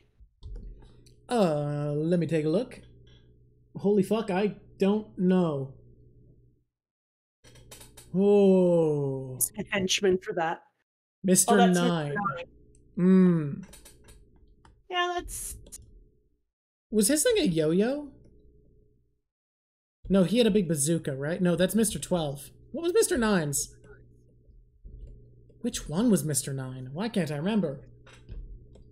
What's this here? The colorful thing. I think those are the Mr. 2's Kiki Swans. Pardon me? Oh, he had bats with chains on them. That was Mr. 9. God, that's a wild weapon. These are Mr. 2's Kiki Swans. Oh. His swans that extended the range of his kicks.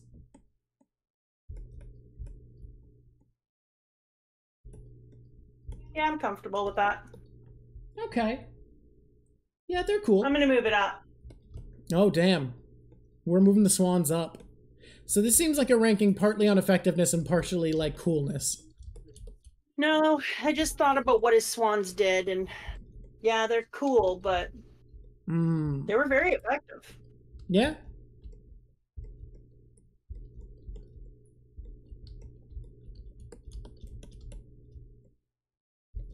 Yeah. Which one's the name of the cursed one again? I forget its name, but this is the cursed sword from the store. Yeah, I like it. It's my friend. The cursed sword moment is so fucking cool. Yeah, see, this person pointed out the swans stab through stone, so they're incredibly effective.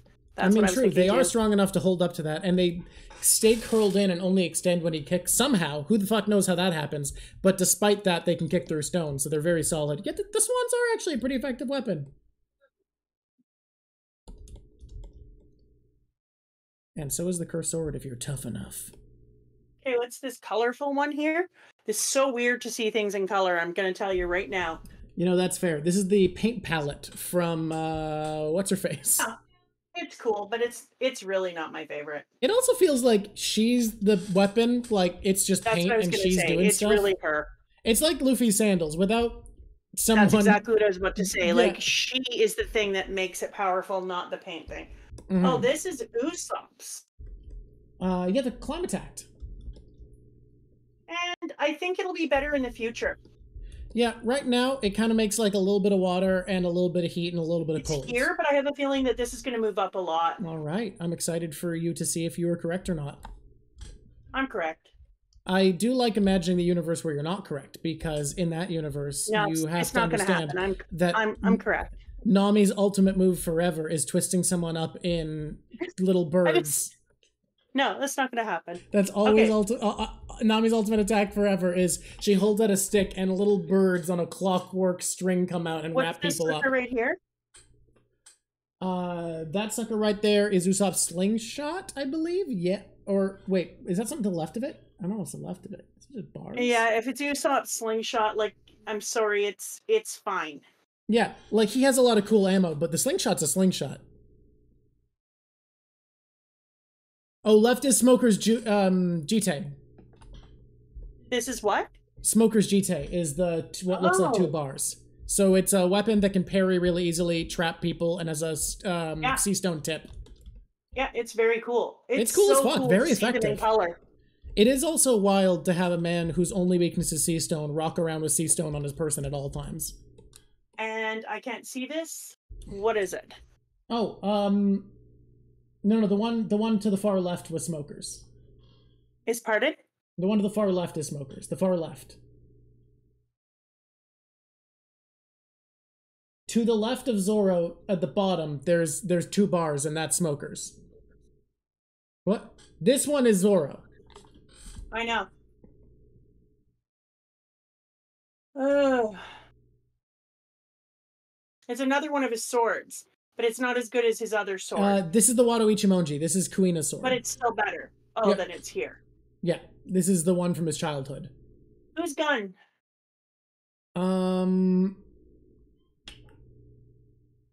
I hate Buggy, but I kind of let my emotions get the better of me. Oh, Wapple's gun.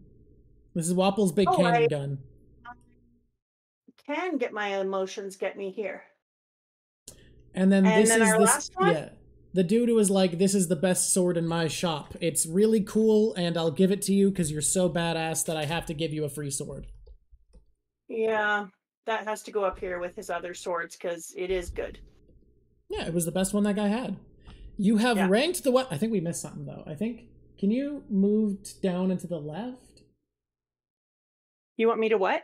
Move down and to the left if you can. Because Smoker's Jite is still down at the bottom. You never actually grabbed it. Oh, I'm sorry. This Yeah. one here. Yeah, that's Smoker's Jite. Although the picture's just 2 bars, which is confusing. But the person who made this threw it together for us very quickly, so I'm very grateful. I understand that it's not No, going to it was be very kind of them. perfectly made. I can't This believe is they so managed to get amazing. this done. Me either. They rock. Right. Shout out to everybody who made these tier lists. There's 3 people. Dragonlamp submitted 4 of them, which is wild. This is a lot of fun. This is a great way to round out this section of One Piece. Is there, It was as we're absolutely closing fantastic. out here, I had an amazing time. as we're closing out here, is there anything you want to revisit quickly or address before I pose the hardest question Yeah. that we have to do before we close out here? Yeah. So I can't wait to get into the next arc. I'm having a lot of fun in it, and I because of the last arc that we went through, I've got scads of new ideas, and I've gone searching through Japanese worlds. Is there any theory you want to bring up here that you didn't get to address before? Because we kind of skipped through. No, I'm going to bring it up in the next arc because it attached to something that I think. That's the thing about this next bit, is it starts to open the world building so much that it really recontextualizes information. It was interesting because you were like, in this next thing, you're going to go in directions that are going to make you think this and this. And I was like, yeah, okay. And it happened immediately. It did. Yeah. No, yeah. The Jaya is one that starts to change your perspective about the world quite a bit. 100%.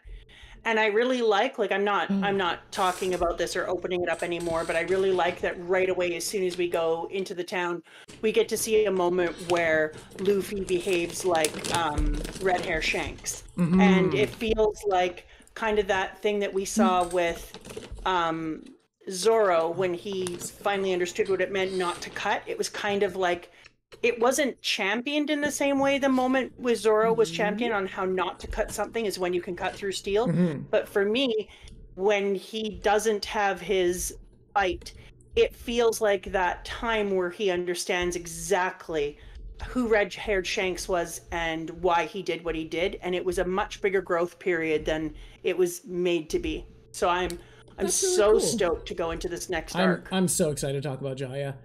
So the one thing I want to pose, this is the final thing we're going to do before we close out today. Probably the only place I'm going to do any significant editing work afterwards. We've been doing, because it made more sense, MVPs instead of actual favorite characters. Do you think you can do a top 5 real popularity poll of the entire series so far? A top 5 popularity poll of what? I got to turn your volume up. Of the series, of the entire series, instead of just for instead of just MVP for the arc. We're going to do top 5 Mamadrock popularity poll of the series so far. And this isn't MVP of the most recent arc. This is just your favorite characters again. Oh, you rude thing. The people want to know. You rude kid. All right. Oh.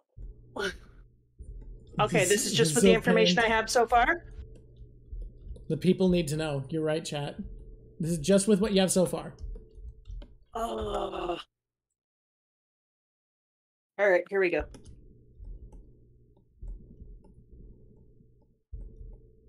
Number 4.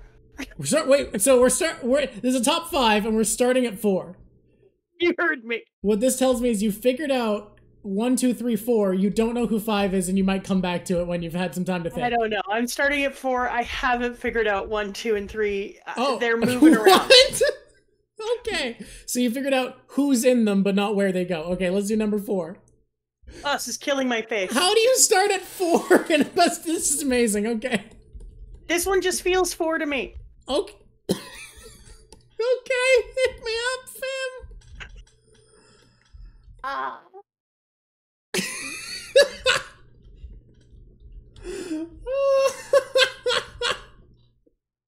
Okay, number 4. Uh-huh. Straight to the 4th in the chart. Usopp. Usopp is our number 4 favorite character right now. Hell yeah. Usopp fans eating good this week. Number 1. What? I can't. I'm not going to comment on the order anymore. It just God, is what it is. Killing my heart. No, number 2. Okay. Luffy. Luffy is number 2. Our protagonist gets the number 2 spot. Hell yeah. You know what? I didn't expect him to be number 1. I hoped, because he's my favorite, but yeah, I think number 2, solid placing in a series with piles of characters. Number... So true. God dang. Number 3. So we have number 4, Usopp, number 2, Luffy. Now we're looking at number 3.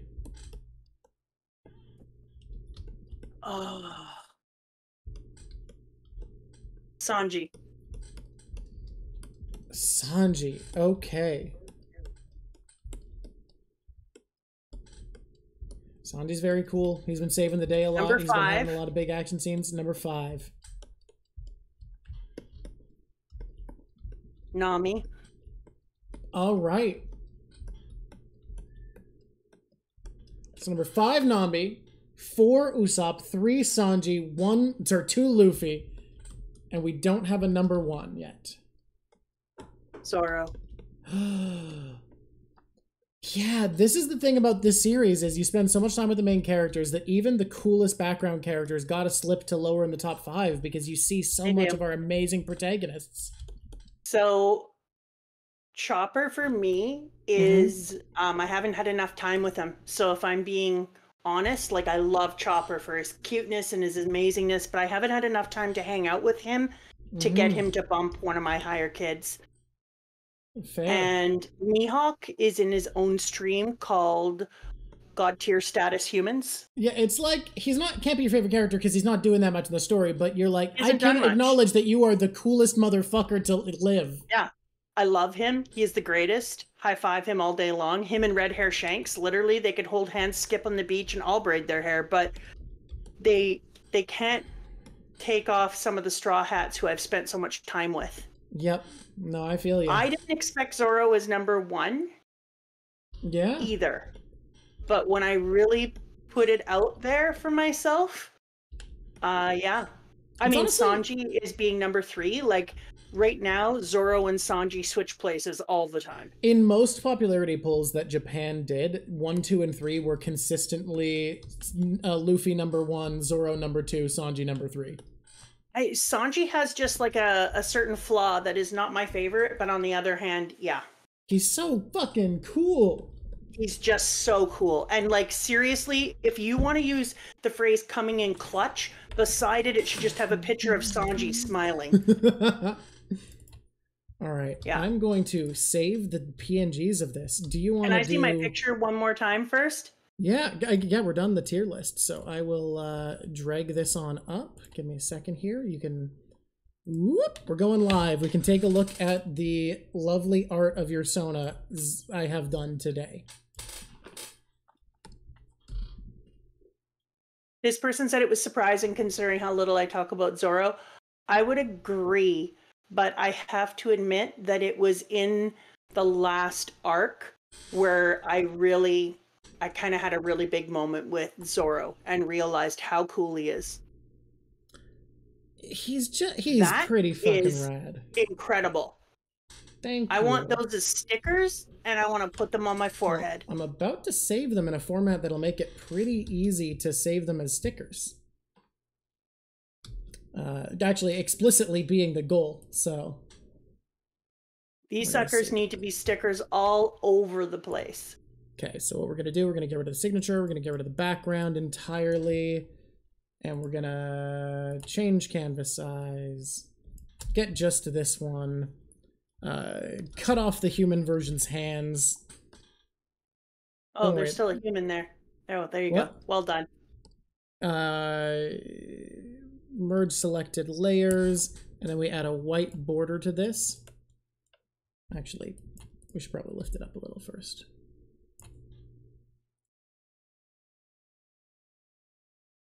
Ideal sticker format. PNG.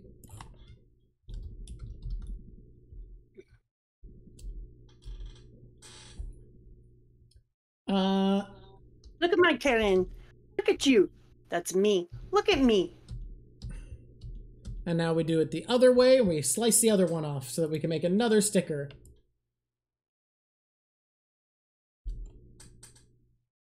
I will say, the hat that you're wearing here does just look like a Moblin from the newer Zelda games. Instead of looking like the Karen, it does just look like a little Moblin. You know, there's worse things than a little Moblin. And now I can use this to make cute little emojis for you, which is something I want to do.